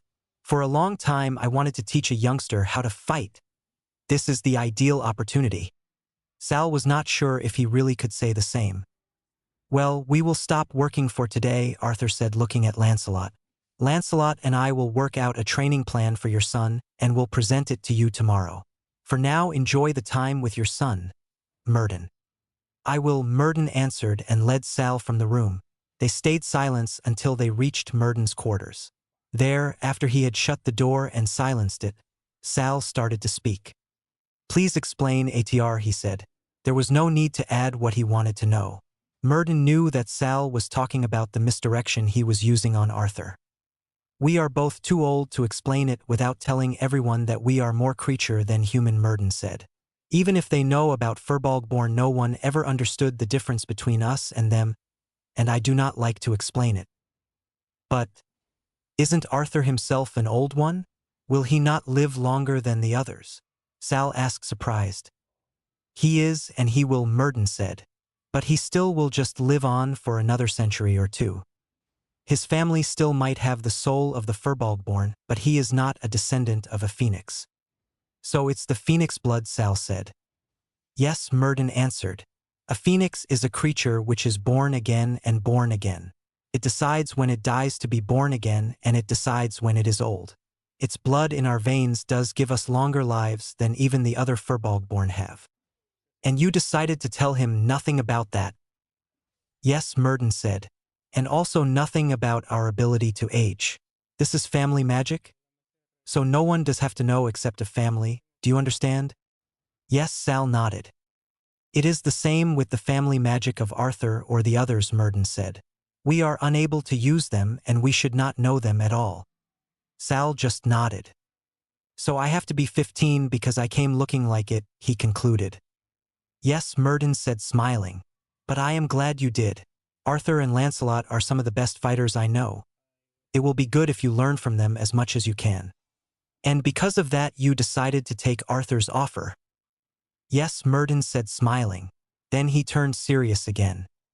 I also discovered that someone of your family started to live near Britain. Sal stared at him confused. Someone of my family? Your green eyes. I once told you it's a family trait, didn't I? This time Sal just nodded. Well, the Luffy family has started to live in Avalon, Murden said. I know you know nothing about the rest of your family magic. You might want to seek an apprenticeship with them. But one day you need to know what you are able to do, Murden said. Learning family magic is an important part of your abilities. If you ever discover the rest of your ancestry, I want you to go to the family to learn from them. Do you understand? Yes, Sal said, hesitating. Do I have to go soon? No, Myrddin answered. But I want you to go to Morgana Le Fay one day. I heard she is a healer, and as a healer she cannot hurt anyone. There is an oath to prevent it. She would be a perfect candidate to learn from. Sal just nodded while his mind was reeling. He was a descendant of Morgana Le Fay, the witch whose son would kill Arthur. Sal did not know much about history, but that was something he had learned in the Muggle world a long time ago in his own time. He wasn't sure if Bins ever talked about it in magical history, but he knew enough from human history to shudder at the thought to belong to Morgana's family. Not that he could prevent to belong to it. I will go to her one time, he promised. But I will first stay with you. Murden smiled at him. And I am happy about it, he said while he ruffled Sal's hair. And now tell me about your adventures. And so they spent the afternoon and the evening with stories about Sal's travel through the world. They finally climbed to bed late at night, exhausted from telling and listening. The next day Arthur indeed had worked out a lesson plan, and Sal's lessons with Arthur, Lancelot and Gawain. Another night of Arthur started. Arthur had been the one to decide what Sal had to be taught, and Murden had just nodded when Arthur talked about the lessons he had chosen. Sal himself was not entirely happy with his lesson plan, but a glance of his father prevented him from protesting about it. So it came that he had lessons about history, fighting, politics, etiquette, battle magic, and battle strategy. Arthur was teaching him battle magic and politics, Lancelot fighting and battle strategy, and Gawain etiquette and history. Because of Sal's unusual good memory, they could teach him very fast. Especially Arthur used this ability of Sal to his advantage, and soon Sal had to dodge fireballs Arthur was hurling at him with pleasure. Sal himself had never seen magic like these fireballs. Arthur produced them with his bare hands and seemed to use them with ease. Sal just thought that they were utterly awesome. Because of that, he started to try to produce them himself when he was alone. At first he was unable to do it, but some weeks later, he finally could produce a simple little flame in his bare hands. Now I just have to try to make them grow, Sal said to himself, grinning, looking at the easily produced flame in his hands. What are you doing, child? A voice asked him from behind. Sal turned and stared at Arthur. I. He stuttered, feeling like a little child in front of his elder. Arthur instead looked at the flame in Sal's hands with an astonished gaze. When Sal saw where Arthur was looking, he extinguished the flame in his hands. Forgive me, Arthur, he said with guilt in his voice. I should not have. Can you do it again, child? Arthur asked instead, his voice sounding strange. Sal hesitated a moment, then he produced his flame again. Arthur extracted his hands at the flame until he could feel it. His eyes widened and he looked at Sal with an astonished gaze. Can you tell me how you did it? He asked Sal. Sal just shrugged. I wanted to, he said. I tried to do it since I saw you using the fireballs the first time. Forgive me if I did something I shouldn't have done. No, it's all right, child, Arthur said softly and ruffled Sal's hair. Sal wasn't sure how to interpret this gesture. Normally, an adult not related to a child did not touch it.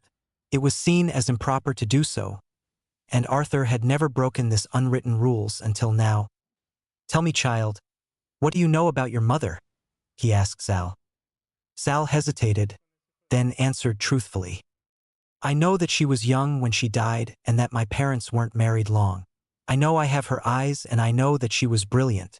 I don't think that ATR knew her a long time, he said, mixing the truth with a little lie to make it believable. So you don't know the family she was born into? Arthur asked. Sal just shrugged. Not really, he answered, not fully lying. I see, Arthur said, ruffling Sal's hair again. And don't worry, child. I am not angry with you. Come with me. I will show you some other things. Sal hesitated a moment but then did as he was told.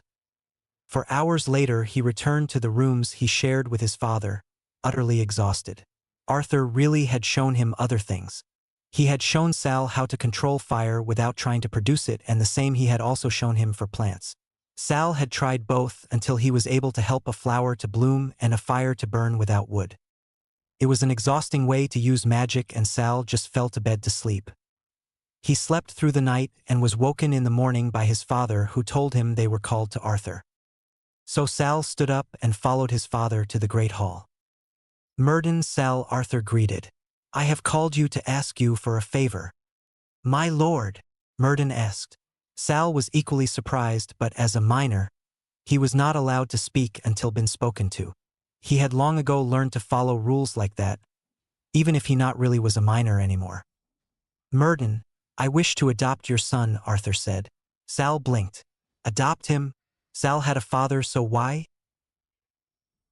I need an heir and I am unsure how long it will take until I get one myself. I ask for your permission to take on your son as my heir until then, Arthur said. I am honored, my lord, Murden answered. Unfortunately, Sal is too old to take in a part of your soul. He cannot be your true heir. Maybe an adopted substitute who has access to a little bit of your family magic, but never like an adopted heir of a normal druid. Don't forget, we are Furbolg born. Our souls don't have the softness and flexibility of human souls. If you were a normal druid, you could give him full access to your family magic. As an old one, it cannot be. I know, Arthur said calmly. You taught me well, Murden. And because of that, I decided to ask for your son. He can use my family magic. I saw it myself. Somewhere in your wife's line, there has once been someone of my family. My blood is already flowing through his veins. I just need to adopt him in the main line. Sal blinked in surprise. He was a descendant of Arthur. But how did Arthur know? And then Sal remembered Arthur's gaze when he saw Sal's fire. When he touched Sal's fire. Family magic. Had Arthur tested him yesterday to confirm what he had seen the first time he had seen Sal producing the fire? Had Arthur given him the tasks to make sure Sal was really using Arthur's family magic? Sal suddenly felt like a child who touched something he never should have been near at all. Murden looked a little bit astonished himself, and he turned to Sal to scrutinize his son. "Are you sure about that, Arthur?" he asked. Arthur nodded. "I am," he answered. "Will you give me permission?" "Do you know how far from the main line he is?" Murden asked. Arthur just shrugged. "We will see," he answered. "The nearer he is, the stronger he will be after the adoption." Again Murden scrutinized Sal. Sal knew he would have no say in this decision. Murden was his father. He was the one who would decide on Sal's fate. Sal knew he would have hated it back when he was in his own time, but he had long ago learned to adapt, especially because he knew his father would decide against it if he believed Sal would be unhappy in the arrangement. "I will not give up my rights for my son," Murden said in that moment. "I do not want you to, Murden," Arthur said. "I simply want to add a parent." Murden was silent for another minute. Then he slowly nodded. "If you wish," he said, "I will give you my son as your heir. You will have the right to teach him and the right to decide what is best for him. But I have the same rights. I will not give them up." Arthur hesitated a moment. Then he inclined his head. "So mot it be," he said. "So mot it be," Murden answered. Sal blinked. He had thought that his father would not allow Arthur to adopt him. But he said nothing until he reached the rooms he was living with his father. "You will let him adopt me?" he asked. Murden sighed. "I know you don't like the idea, Salvazahar," he said. "You are older than he and you feel like an adult. But please understand my decision. Arthur said that you can do parts of his family magic. So someone of your family must have been a descendant of him. I cannot teach you the magic you need to know for this part of your heritage. And if Arthur wants to adopt you and teach you, I will not deny it to you. You have a right to know your family magic." Sal sighed. "So I will have to play a child again," he said. Murden just smiled. "I am sure you will have to do something like that more often in the future. As long as you don't find a way home, you will have to fit in. Sometimes it will be easier to fit in as a child," his father answered. "So don't fret, Sal. You have been playing a child since you arrived. You just continue like that." "Yes, and I will be taught by someone again," Sal said, sneering. "You have been taught since you have arrived." "Yes," Sal said. "But at that time I wasn't the son of one of my teachers." "Deal with it," was his father's cold-hearted advice. And that Sal had to. A day later he was given a potion with the added blood of Arthur in it, the adoption potion. He drank it without protest. He did not change much after that. Just his eyes started to be even greener than they were before. They suddenly seemed to carry an inner light that they had lacked before. But there also was a different. Not soon after the adoption, Sal discovered that his ability to do Arthur's family magic had risen skywards. "You must have been quite near to the main line," Arthur said when he discovered that Sal suddenly could nearly feel the fire he could control. "The entering in the main line has given you a power boost like it is seen seldom. You must understand that you now have the ability of your previous status in the family and the ability of your new one. They mixed and created, well, your power." "I see," Sal answered. That night he asked his father if it was possible that he had belonged to the main line all along. "Yes," his father answered. "I even guessed that you did belong to it before. The power behind your family magic indicates that you had enough ability to be the Lord all along. You might even have been the Lord in your time." And he hadn't known it, but that was left unsaid. It unsettled Sal that everyone in his time had kept something important like that from him. "If I ever return, I will find out why I do know nothing about my family at all," Sal vowed to himself. After that, they never spoke about his position in the future again. Sal was taught by Arthur and the other knights. His lessons had increased after he was adopted to the main family. But the most important part Murden told him some weeks later. "When I and Arthur die," Murden said, "you will have to hold the wards of Camelot. The castle was built by me and Arthur, so it's our magic that is holding the wards. As our heir, it will be yours when we are gone. After we die, you will be the one who is the lord of the land. You have to look after the people that live here. But what's with the child Arthur will have? Sal asked. As long as he does not acknowledge it, it will not have control of anything, Murden answered. You are his heir until he decides otherwise. Prepare for it. And that was the final word spoken in that matter. Sal learned all he could, and finally he said goodbye to his fathers and started to travel again. Arthur let him go as Sal told him that he wanted to learn more, and Murden knew where Sal would go. It was time to learn more about family. Year 25 AD. Learning from family. Success. Sal was nervous. He had entered the island where he heard Morgana lived the day before and stood now in front of her home. Avalon. Sal had come to Avalon. He had heard rumors about Morgana Le Fay and her ability to heal. Of course, he had also heard that she adored the dark arts. Nothing Sal wanted to learn. But he had to. He had to know, and he wanted to learn healing and family magic. He had decided this since his father had told him about his heritage. Since his father had told him, his eyes told the world that he was born a Le Fay.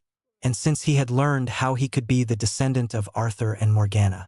It had been 3.5 years ago when Morgana had come and cornered Arthur. Sal had not been there at that time and had later heard about the argument. The argument about Morgana's son, whom she had born after a night she had shared with Arthur. Arthur had not been pleased that the child had been born and had not wanted the child as his heir. Simple said he had denied the birthright to his child, and Murden had guided Morgana out of the castle.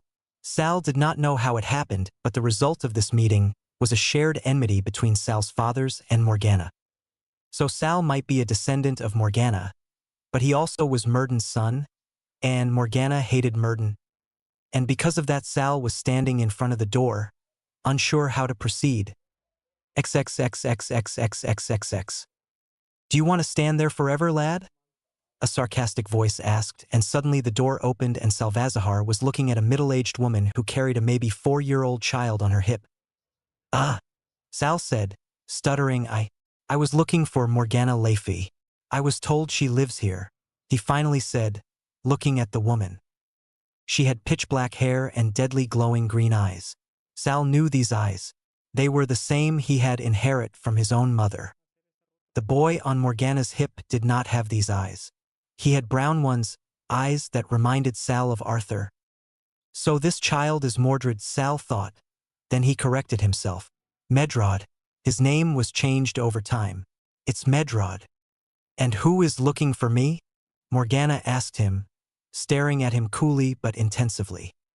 My name is Salvazahar Emrys. Sal had thought about calling himself Le Fay, but he did not want to trick her with that. He might be a Le Fay by blood, but he never carried the name before. Emrys?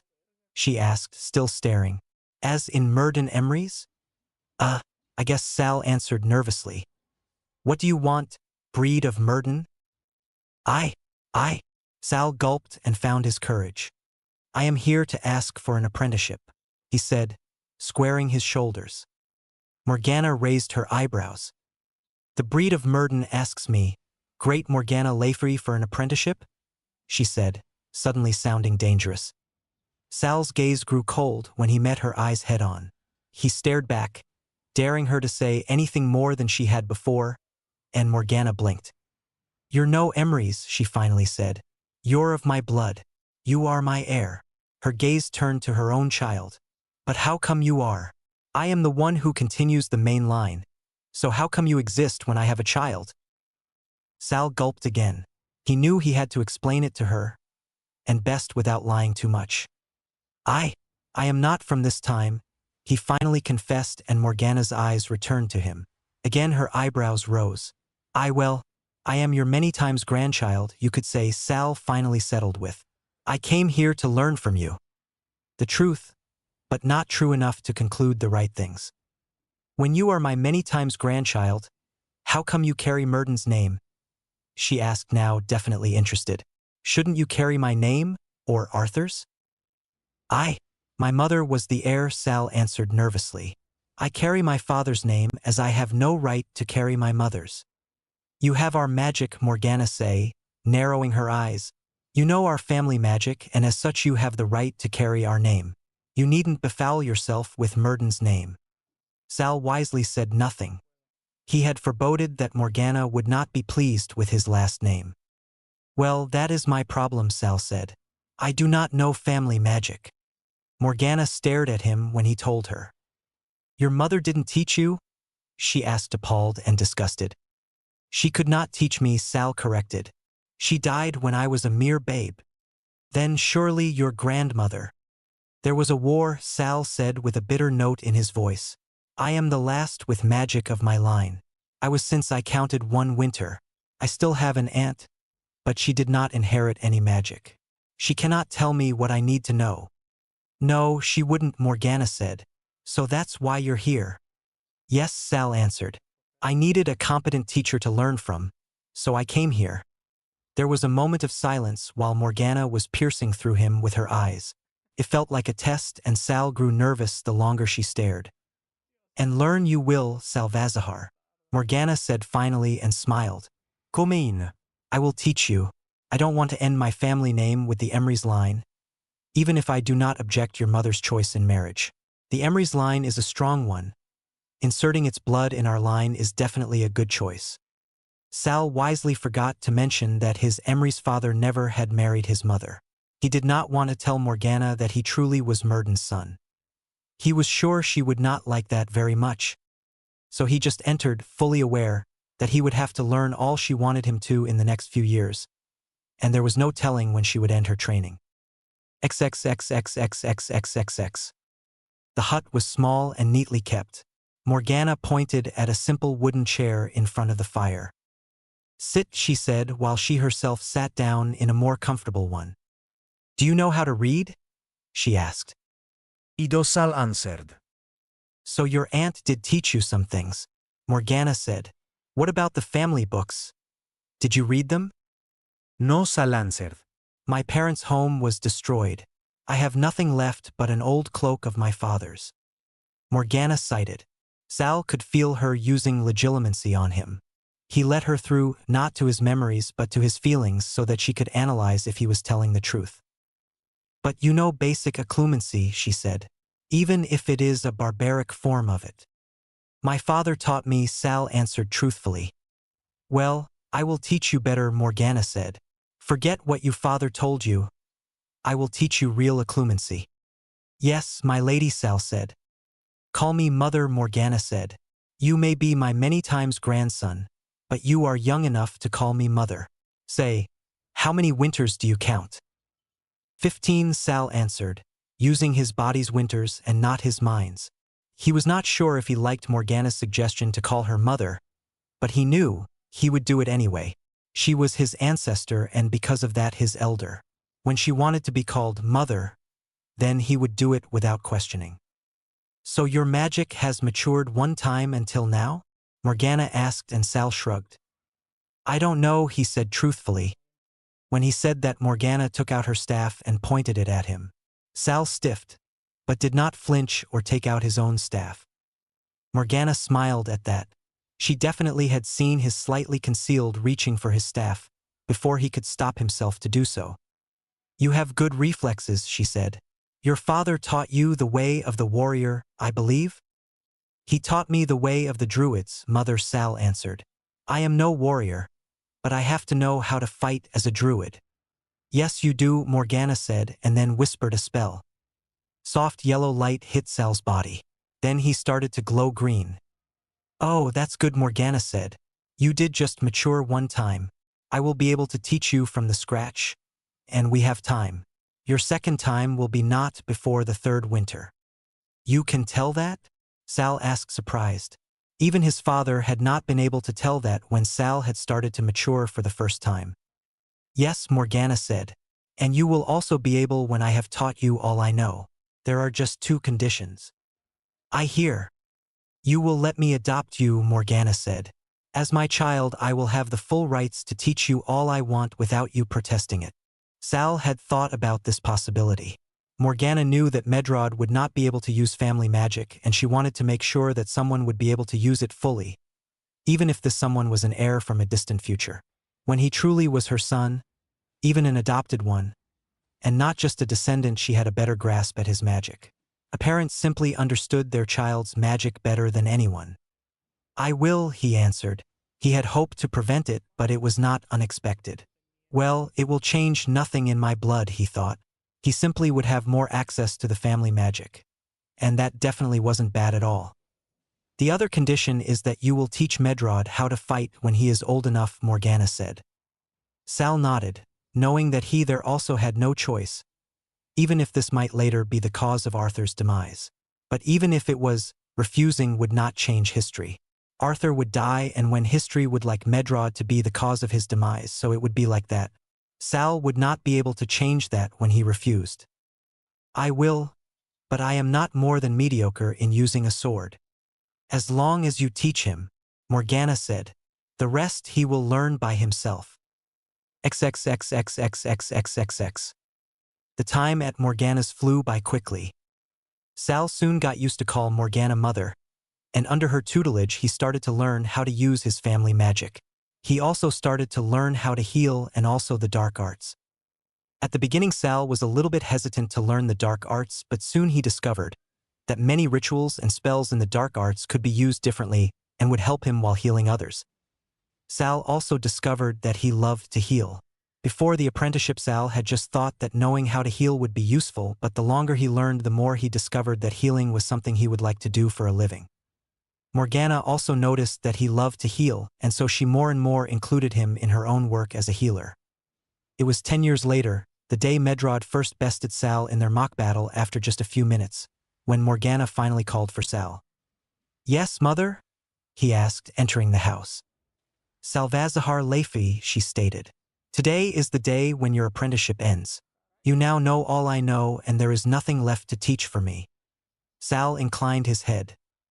Now there is just one thing left, Morgana continued. The oath. Sal knew what she meant.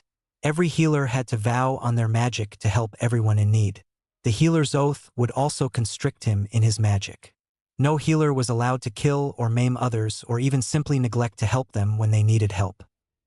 The vow was binding and would take his life when he neglected it. I am not sure I want to take it, Sal answered sincerely. Morgana raised an eyebrow.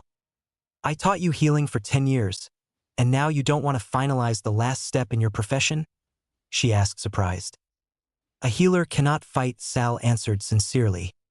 And you want to fight? No, Sal shook his head. I want to protect. He expected that Morgana would be angry with him for refusing to vow his life to the profession of the healer.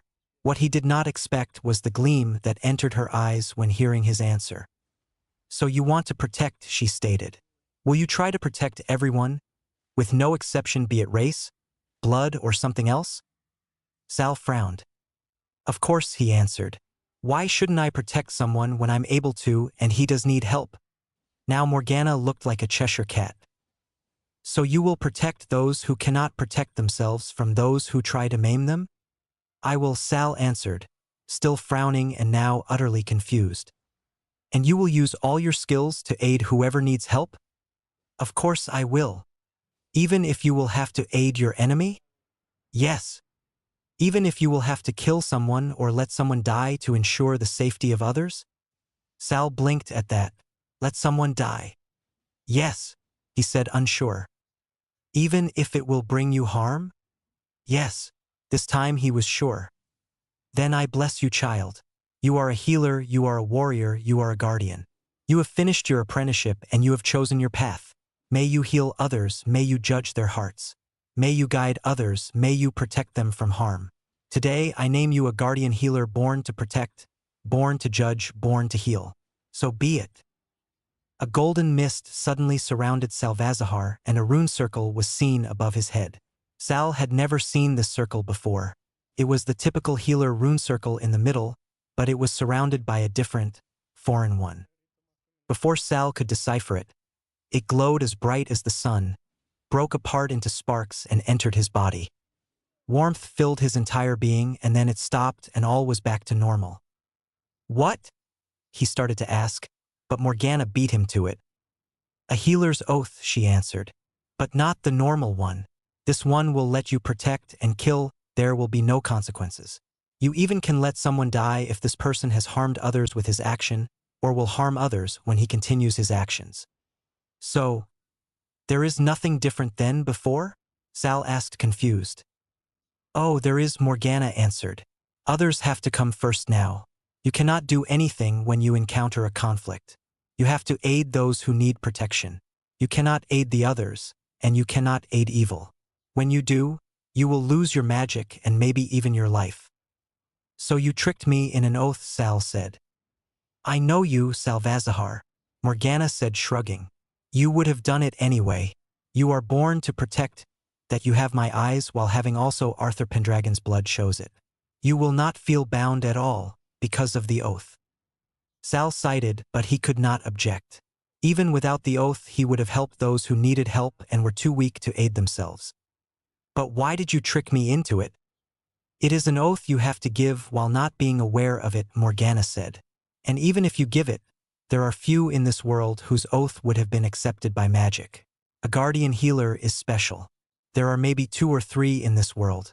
I guessed that you would be one 5 years ago, and I am proud that I was right. Having someone like you in our family definitely shows our superior power. Sal could just roll his eyes at that. Trust Morgana to be excited to have a rare creature like Sal in the family. There would be no other person in the world who would be concerned about family prestige some 1,000 years in the future. I am proud of you, Salvazahar, Morgana said. I trust you will return home now? Sal stared at her for a moment. Then he nodded. I will, he answered. And he truly would have, if he wouldn't have stumbled over a battle while he was on the way back to Camelot. As it was, Sal would return home 8 years later than planned. Trial time. Success. The rest of the time until his trial, Harry had cleansed rooms with all the others, and after Creature had told him 2 days later at night that he had cleaned a little, unused room, and Harry had started to draw the necessary runes, circles and pentagrams on the floor and on the walls that he needed for his first task. When the 12th of August approached, he finally had finalized the drawing, and despite being a little sleepy, he was fully prepared for the ministry hearing.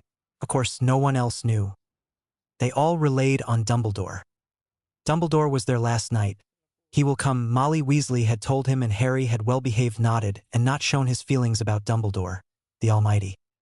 Instead, he had followed Arthur to the ministry, and was finally informed about the changed time, a fact that let him grin inside. The ministry really tried to help him with all its abilities. Finally, he was brought to the courtroom. Harry grinned much more inside when he heard he would have a full trial, and left there. So he stood there, in front of them, looking around in Murden's court. The walls were made of dark stone, dimly lit by torches. Empty benches rose on either side of him, but ahead, in the highest benches of all, were many shadowy figures. They had been talking in low voices, but as the heavy door swung closed behind Harry, an ominous silence fell.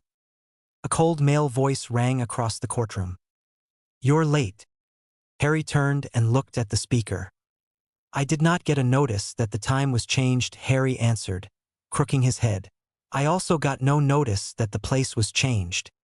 The wizards and witches of the Wizengamot looked at each other and murmured. We have been sending you an owl with the new time and place today, Fudge said coolly.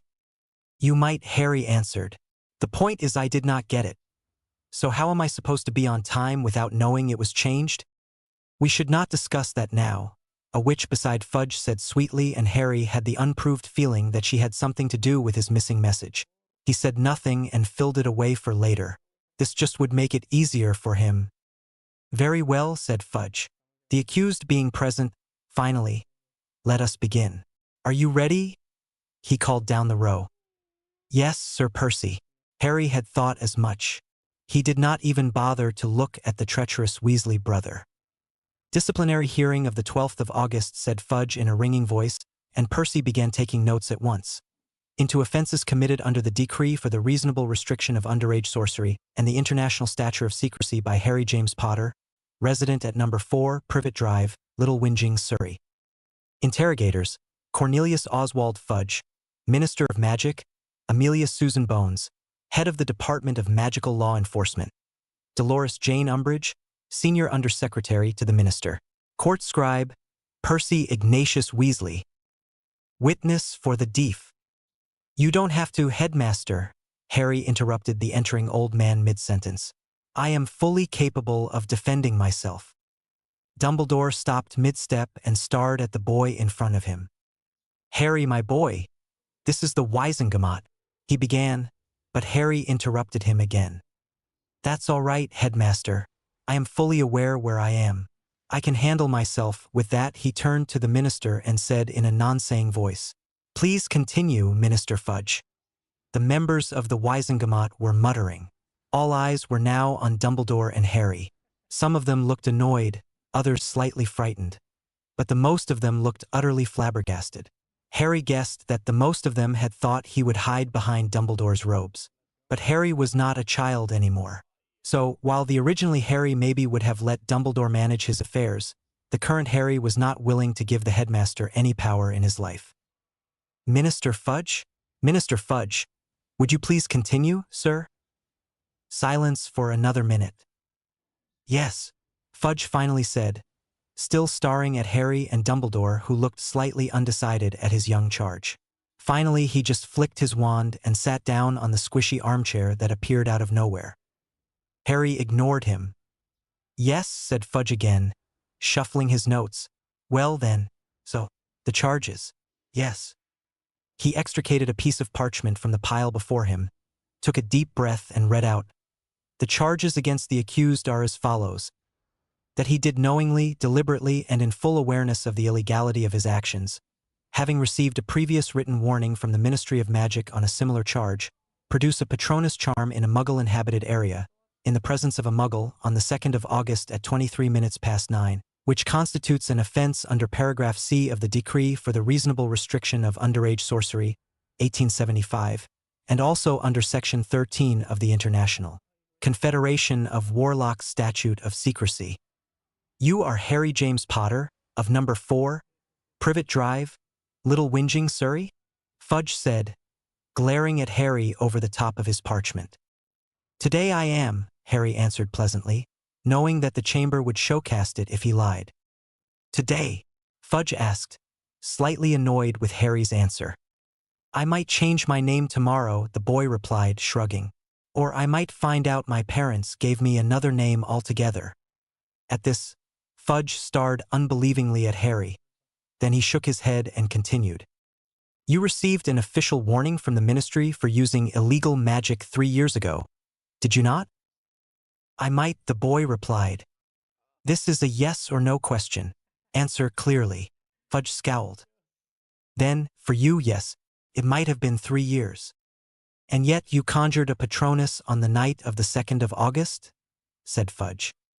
Yes, the boy answered clearly, one eyebrow slightly up his forehead. Knowing that you are not permitted to use magic out of school, while you are under the age of 17? Yes. Knowing that you were in an area full of Muggles? Of course I knew. Fully aware that you were in close proximity to a Muggle at the time? My cousin, sir. This time the witch with the monocle spoke up. You produced a fully fledged Patronus? Harry sighed. He had known this question would come up. He himself might not truly be 15, but the original Harry had been, so it was natural for these wizard and witches to question his ability to produce a Patronus. Yes, it is corporal, he answered coolly. It is corporal since 3rd year. Impressive, said Madame Bones, staring down at him. A true Patronus at his age, very impressive indeed. Harry decided to stay silent. It would do no good when he told them that a Patronus was nothing. He could kill them all without even leaving a trace and without them knowing what was coming. Even if they would look the whole time it took him to kill them directly in his eyes. Impressive, indeed. It's not a question of how impressive the magic was, said Fudge in a testy voice. In fact, the more impressive the worse it is, I would have thought, given that the boy did it in plain view of a Muggle. Think about it.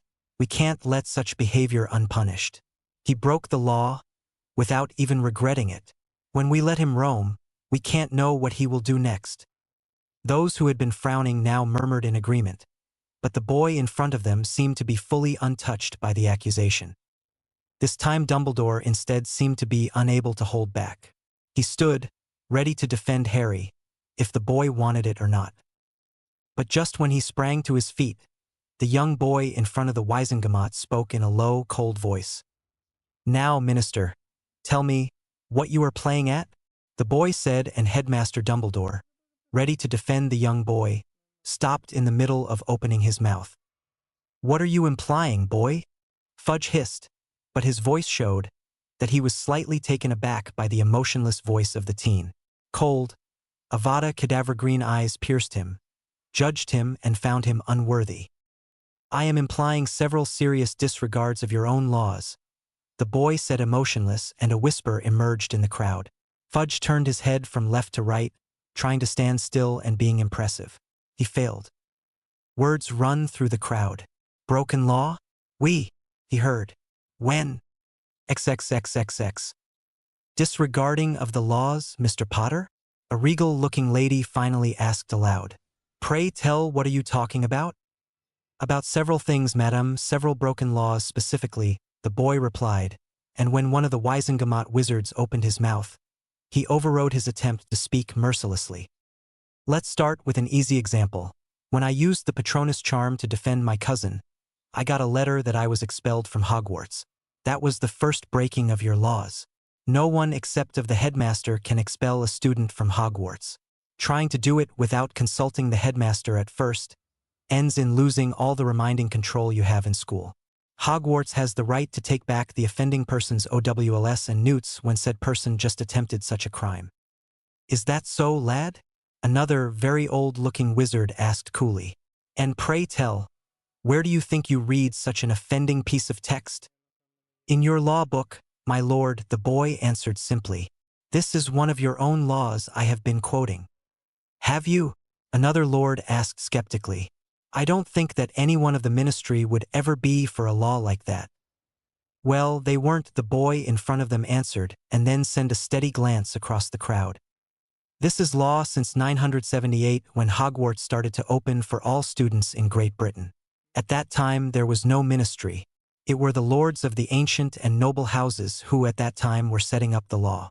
Some of their laws are still in use, like the one I mentioned." "Is that so?" the First Lord asked, interested. "So you really are able to prove it?" The answer of the accused was not a yes or no. Instead he intoned, "By the rights of the Lords Slytherin and Gryffindor and the ladies Hufflepuff and Ravenclaw, the School of Witchcraft and Wizardry, known as the respectable and noble School of Hogwarts, School of Witchcraft and Wizardry, located in the Highlands of Scotland, next to the hamlet of Hogsmeade, is hereby declared as independent from the lordships and states, so that in times of war it will be a neutral zone. It hereby will be declared that Hogwarts, School of Witchcraft and Wizardry, will never be part of any legal constitution. The rights and rules of Hogwarts will solely be constructed and upheld by the headmaster, teachers, founders, and acknowledged heirs of Hogwarts. Any interference from legal constitution may be punished severely. The right of punishment for interference will be by the school.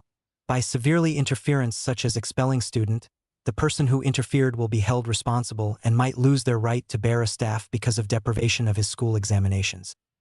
In contrast, the school will have to take in all children of magical heritage from their 11th until their 17th birthday and teach them to be respectable and noble wizards and witches. That is the law from 978, stated in the law book as paragraph 20 AE. Fudge snorted, unbelieving. "And pray tell, how would a mere boy like you know something like that?" "I can read, Minister," the boy answered and pierced the man in front of him with his eyes. "Look it up for yourself when you don't believe me." The answer was shuffling of paper when Percy Weasley searched for his copy of the law book. When he found it, he started thumbing through it until he reached the named paragraph and stared at it. "Well, Weatherby?" Fudge asked, clearly expecting the boy in front of him to be proven wrong. He is right, Minister," Percy stuttered, still staring at the, for him offending, text in front of him. The boy continued, and his glare got as cold as ice. "The next broken law is that no one came to Privet Drive to investigate. Since April 1146, there is a law to investigate before taking charges. Paragraph 38 AG. This law was established after there were incidents of wrongfully imprisoned persons because of lacking investigations. The gathering of the lords found this absolutely unacceptable and established a rule of handling the broken secret status and performing magic in front of mundane people. The law was never altered after that, so that would be the second broken law in a row. The third was preventing the accused getting a legal backer for court. Instead, I am standing in front of you without anyone. Now the wizards and witches of Wisengamot shared uneasy glances.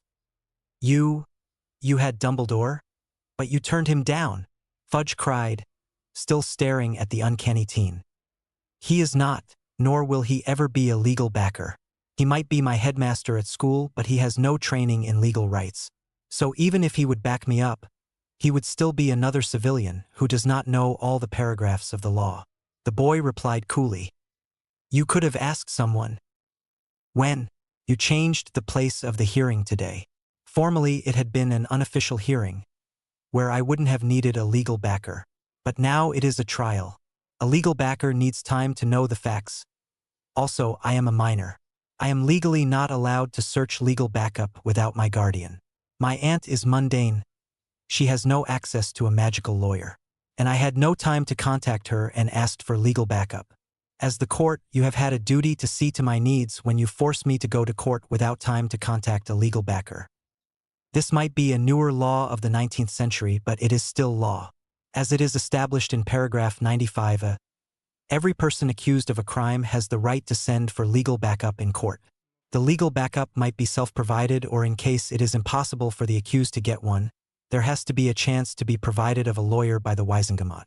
Well, I had no time to brief a lawyer with my situation, also counting the change of time and place, so that it would have been difficult for my legal backup to arrive in time. Yet there is no alternative to go to. The boy continued. Because of breaking these laws, I have no one who would speak for my behalf. I am accused but unable to defend myself because of your lack of following your own laws. You did not investigate. There is no recording of the scene of crime. There is no asking for witnesses. There isn't even a simple use of truth serum to investigate if I lie or if I am telling the truth. So, how will you be able to judge me when you have no witnesses except the evidence that I used magic in front of my mundane cousin?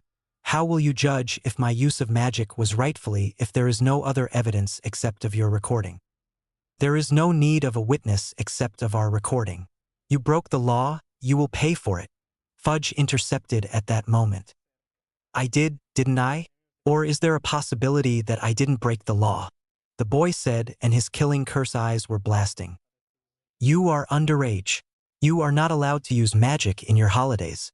And no one is allowed to use magic in front of a muggle. The minister spluttered. As long as I am the minister, you will be punished for your crime. Even if you're celebrity, I will not let this stop me to follow the law. To follow the law?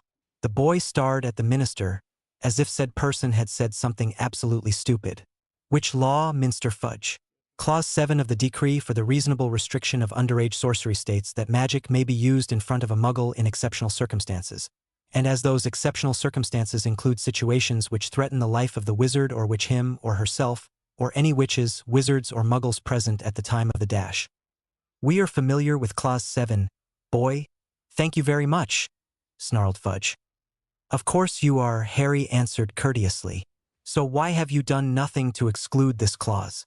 There might have been dementors in Little Whinging, for all you know. There were no dementors, Fudge spluttered. Evidence? Minister, evidence. The boy said coolly. You have not sent your people to investigate the scene of crime, like you should have.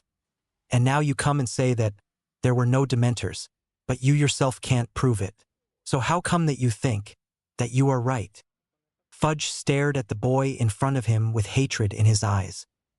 You, he started, but was interrupted by Madame Bones. The accused has a point, Minister, she said. How do we know he had not have to defend himself? The Dementors are under the control of the Ministry. There is no way that a Dementor would come to Little Whinging. The boy just tries to escape his punishment. As an underage wizard, he has to follow the rules like everyone else. No celebrity status here. Underage, the boy questioned in this moment. That is also something I am laughing about. This is also a law you have been breaking. What are you talking about now, boy? Fudge hissed, losing his cool. But there was fear in his eyes. Harry knew what the minister feared. He feared that Harry knew about his lordship, and the freedom that could come with it when he had turned 15. But Harry said nothing. He definitely would not play that card if he did not have to do it. Think about it. I'm 15, Minister. As you told the court, I am not an adult. But whatever you are telling the court, you yourself seem to forget that pretty often. Harry argued instead. What do you mean by that? By Merlin? Fudge roared, staring at Harry as if he had gone crazy. Maybe Harry had. As a minor, I don't just have duties, Fudge. I also have rights. You seem content to forget these every time I am in a situation I do need those rights. I am fully aware about your rights, boy, Fudge cried. Are you? In front of the whole court. Do you declare you are aware of my rights? Of course I am. It maybe would go without.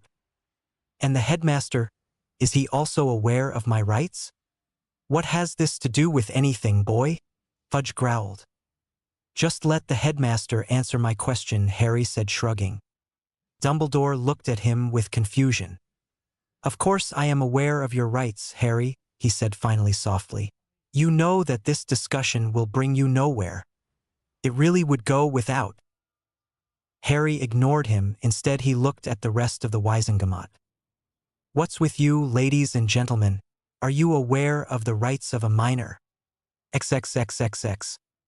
Amelia Bones had witnessed the whole spectacle until now. Now, addressed as a part of the Wisengamot, she felt obliged to answer with a yes. Of course she was aware of his status. She was the head of the law department. She had to be aware. She just didn't know what use it had for the boy if they were aware. She stared at the young boy in front of them, looked at his cool Avada cadaver green eyes, and saw the determination in them. And suddenly she could piece the pieces of the puzzle together. Oh, this uncannily cunning little boy. He was playing them like pipes. XXXXX. So you are all aware of my rights. All three.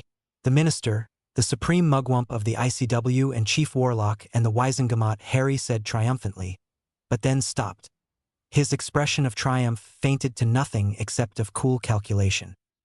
Then you know that there is a creative precedent from 1753. He continued with less triumph in his voice. Thomas Avery, orphan and last of the House Avery at that time, was permitted the rights of an emancipated wizard after he had been treated like that by more than one law institution. In his case, it had been the minister, the head of the magical law department, and the head of the Aurors. This creative precedent was established as paragraph 261C in the law book. Fudge glanced at Percy Weasley. Said secretary was thumbing through the law book in front of him until he found the paragraph. There is in fact a creative precedent from 1753, Minister Percy finally confirmed, while staring absolutely stunned at the text in front of him. Well, now after you have your proof, Minister, let's continue. The boy in front of them said, Last year I have been participating in the Tri-Wizard Tournament, a tournament solely for wizards beyond their 17th year of life. I participated and I was able to compete with the other 17-year-old participants. So, as this tournament is solely for adult wizards, a guardian on my behalf had to enter me in this tournament. My guardian, as I am aware of, is my aunt. She did not enter me or permit me to enter. In school, you could say it is the headmaster who is my guardian, and he permitted it. But seeing that the tournament is solely for adults, he also recognized and therefore treated me like an adult.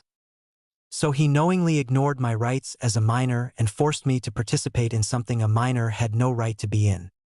Even if he did, this has nothing to do with your case. Fudge spluttered. Amelia Bones snorted at this. But it does, Minister, the boy answered. It is an essential part in this trial. And pray tell, how should your participation in the Tri-Wizard Tournament have any meaning in your case? Fudge growled, and Amelia Bones knew the boy had him. There was no escaping now. Simple, the boy answered. He started what you finished. He treated me like an adult like you are doing now. I asked you if you are aware of the rights of a minor. I asked the headmaster and the Wisengamot the same. You all answered the positive, and still are breaking this rights without even to hesitate when it comes to me. So basically, you both. and with you the Wisengamot agree that I am no child. XXXXX. Now see here, boy, Fudge grumbled. I did no such a thing, so there is no way. You did not, the boy intercepted. But you suggesting that you did. How dare you to state such a lie? But it isn't a lie, Minister, the boy answered emotionless. Paragraph 40e states that only an adult is to be tried in front of the whole Wisengamot. And here we are. Me as the accused and you who are trying me with the whole court. A simple case of underage magic is never tried with the whole Wisengamot. So why, when I'm not an adult yet, is this different for me than for the others? This question roused another ruckus in the audience. Fudge opened his mouth just to close it again. His eyes seemed to budge out of their holes. Harry stared back at him, his death eyes fixed on him. I still wait for an answer to that question, Minister, he said coolly. But Fudge stayed still staring at Harry as if he saw him for the first time. Finally, Madame Bones took pity on the flabbergasted man and spoke up herself. She had understood a while ago that the boy would take this route. She just didn't know why. That is a good question, young man, she said. Still, even if you are today treated like an adult in front of the law, what use is this for you? You still have performed a Patronus in front of a muggle. It is simple, Madame Bones, the boy answered her. When I am treated like an adult, I am allowed to give you my memory of the event. Then you would be able to see the facts behind my spell. Memories can't be forged without seeing the change, and displayed in the courtroom of the Wisengamot, they can be freely seen by everyone. When the boy answered this question, Madame Bones hesitated for a moment. Then she nodded. Do it. The minister has been treating you like an adult, so why not looking at your memories? Do you know how to extract memories? She asked. Of course, the boy replied with an experienced tone. Something Amelia Bones never had expected from a boy of 15 years. The boy extracted a memory from his mind and stood up. Without hesitation or the need of instructions, he stepped forward to a deepening in the floor. In it, he dropped the memory. Then he nodded to Madame Bones and returned to his seat. Show, Madame Bones instructed, and suddenly the whole wall behind the boy lit up and built a visible scene. The first that they could see was absolute darkness. Then a memory of coldness began to creep into the courtroom, and not just a few of the wizards and witches shivered. Dementor cold. Then you could hear the breathing, the rasping and rattling breaths. A human cry could be heard in the darkness. The panic in the voice filled the air. Dudley, keep your mouth shut. Whatever you do, keep your mouth shut. Then there was a muttering and a short light where the wand lay. The boy in the memory clasped the wand. A panicked expecto patronum, just white fog, bright enough to show the Dementor creeping near the boy. Then it hit the Dementor and broke. Again an expecto patronum, and again just fog. The Dementor now just a few inches away from the boy. Its hand reached for the boy. Blackness again. Shuffling, running steps in the darkness. And then a loud, expecto patronum. A phoenix erupted from the wand of the boy, now a few feet away from the Dementor. The phoenix golden light filled the alleyway and showed another Dementor, clasping another boy's wrists and wrestling with him. The boy was losing, and then the phoenix took over, drove away the Dementors with so much force that the Dementors seemed to be harmed by the creature. The memory ended and the whole court fell silent. Dementors, Madame Bones finally said. Dementors in a muggle suburb. That can't be real, Fudge cried. It is a lie. Mr. Potter is using forged. You know as well as I that a memory can't be forged without everyone recognizing it, Minister Fudge. Madame Bones interrupted him. The young man has been telling the truth to this court. And don't forget, he showed us what happened. He did not just tell us. He showed us. How can you argue against that? But, Fudge stuttered. I would be quiet if I were you, Minister, Madame Bones interrupted. I am not happy with you. You took this underage magic incident in front of the whole Wisengamot dash. The boy had broken the law the third time. He blew up his aunt last year and the year before he used a hovering charm. Did he? Madame Bones turned around to the lad in front of her. I did blow up my aunt, the boy answered without hesitation. It was accidental magic. Accidental? I did not use a wand or a spell. I just blew her up. The boy filled the Wisengamot in. This is not courtable. Paragraph D of the Decree for Reasonable Restriction of Underage Sorcery states that accidental magic of a minor before his second maturity, done without a wand and without the intent to do it, is not punishable because the minor has still to learn how to fully control his or her magic.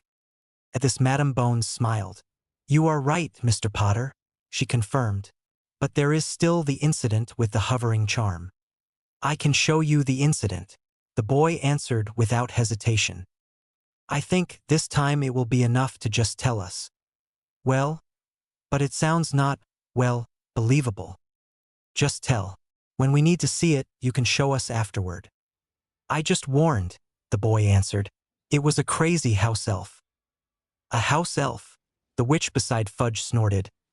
And pray tell, how did a house elf get? The boy's eyes got deadly. I told you it is unbelievable.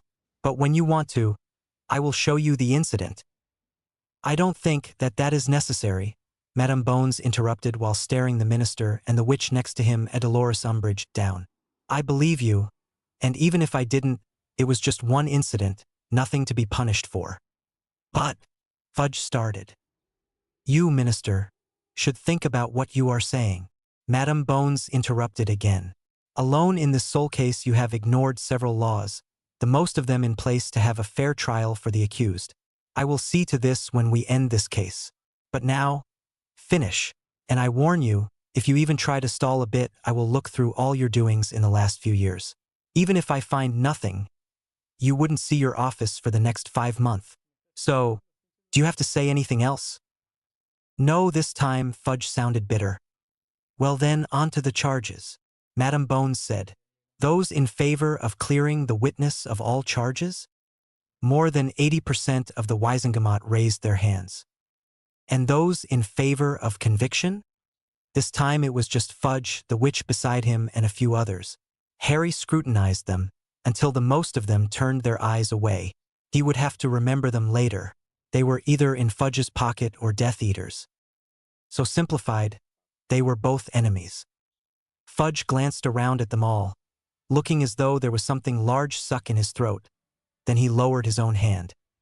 He took 2 deep breaths and said, in a voice distorted by suppressed rage, very well, cleared of all charges. Harry smiled at that. Thank you, Minister, he said pleasantly. Until the next time, I would advise you to pray that we will never see each other again. But I know this will never be the case. We will see each other again. And next time it will be less pleasant for you. With that he stood and left the room, nodding at the rest of the Wisengamot and his headmaster.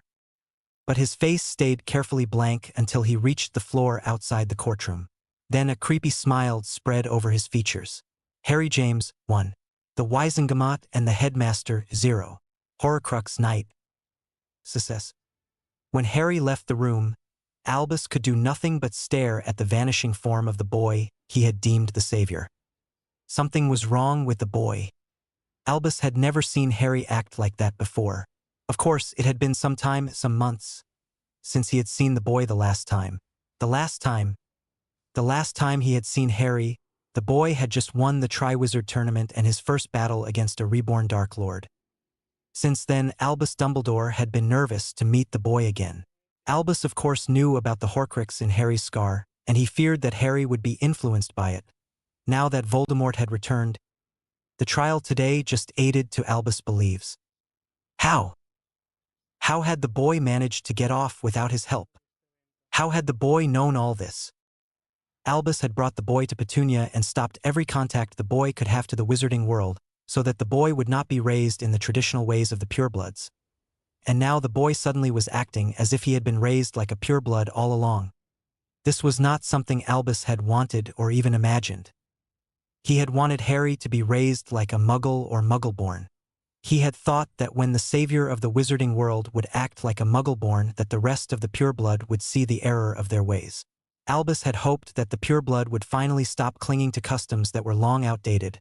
Instead, Harry suddenly seemed to know a lot more about the law and custom of the wizarding world than he should have. But how? Had he researched it with his friends? Albus would not be happy if he had, but he would understand that. Or had it been Voldemort's influence? Albus tried to shrug of his concern, but he couldn't. The cold voice, the emotionless face, the cool intelligence, Voldemort. The charming behavior, the cunning mind, the perfect manners, Voldemort.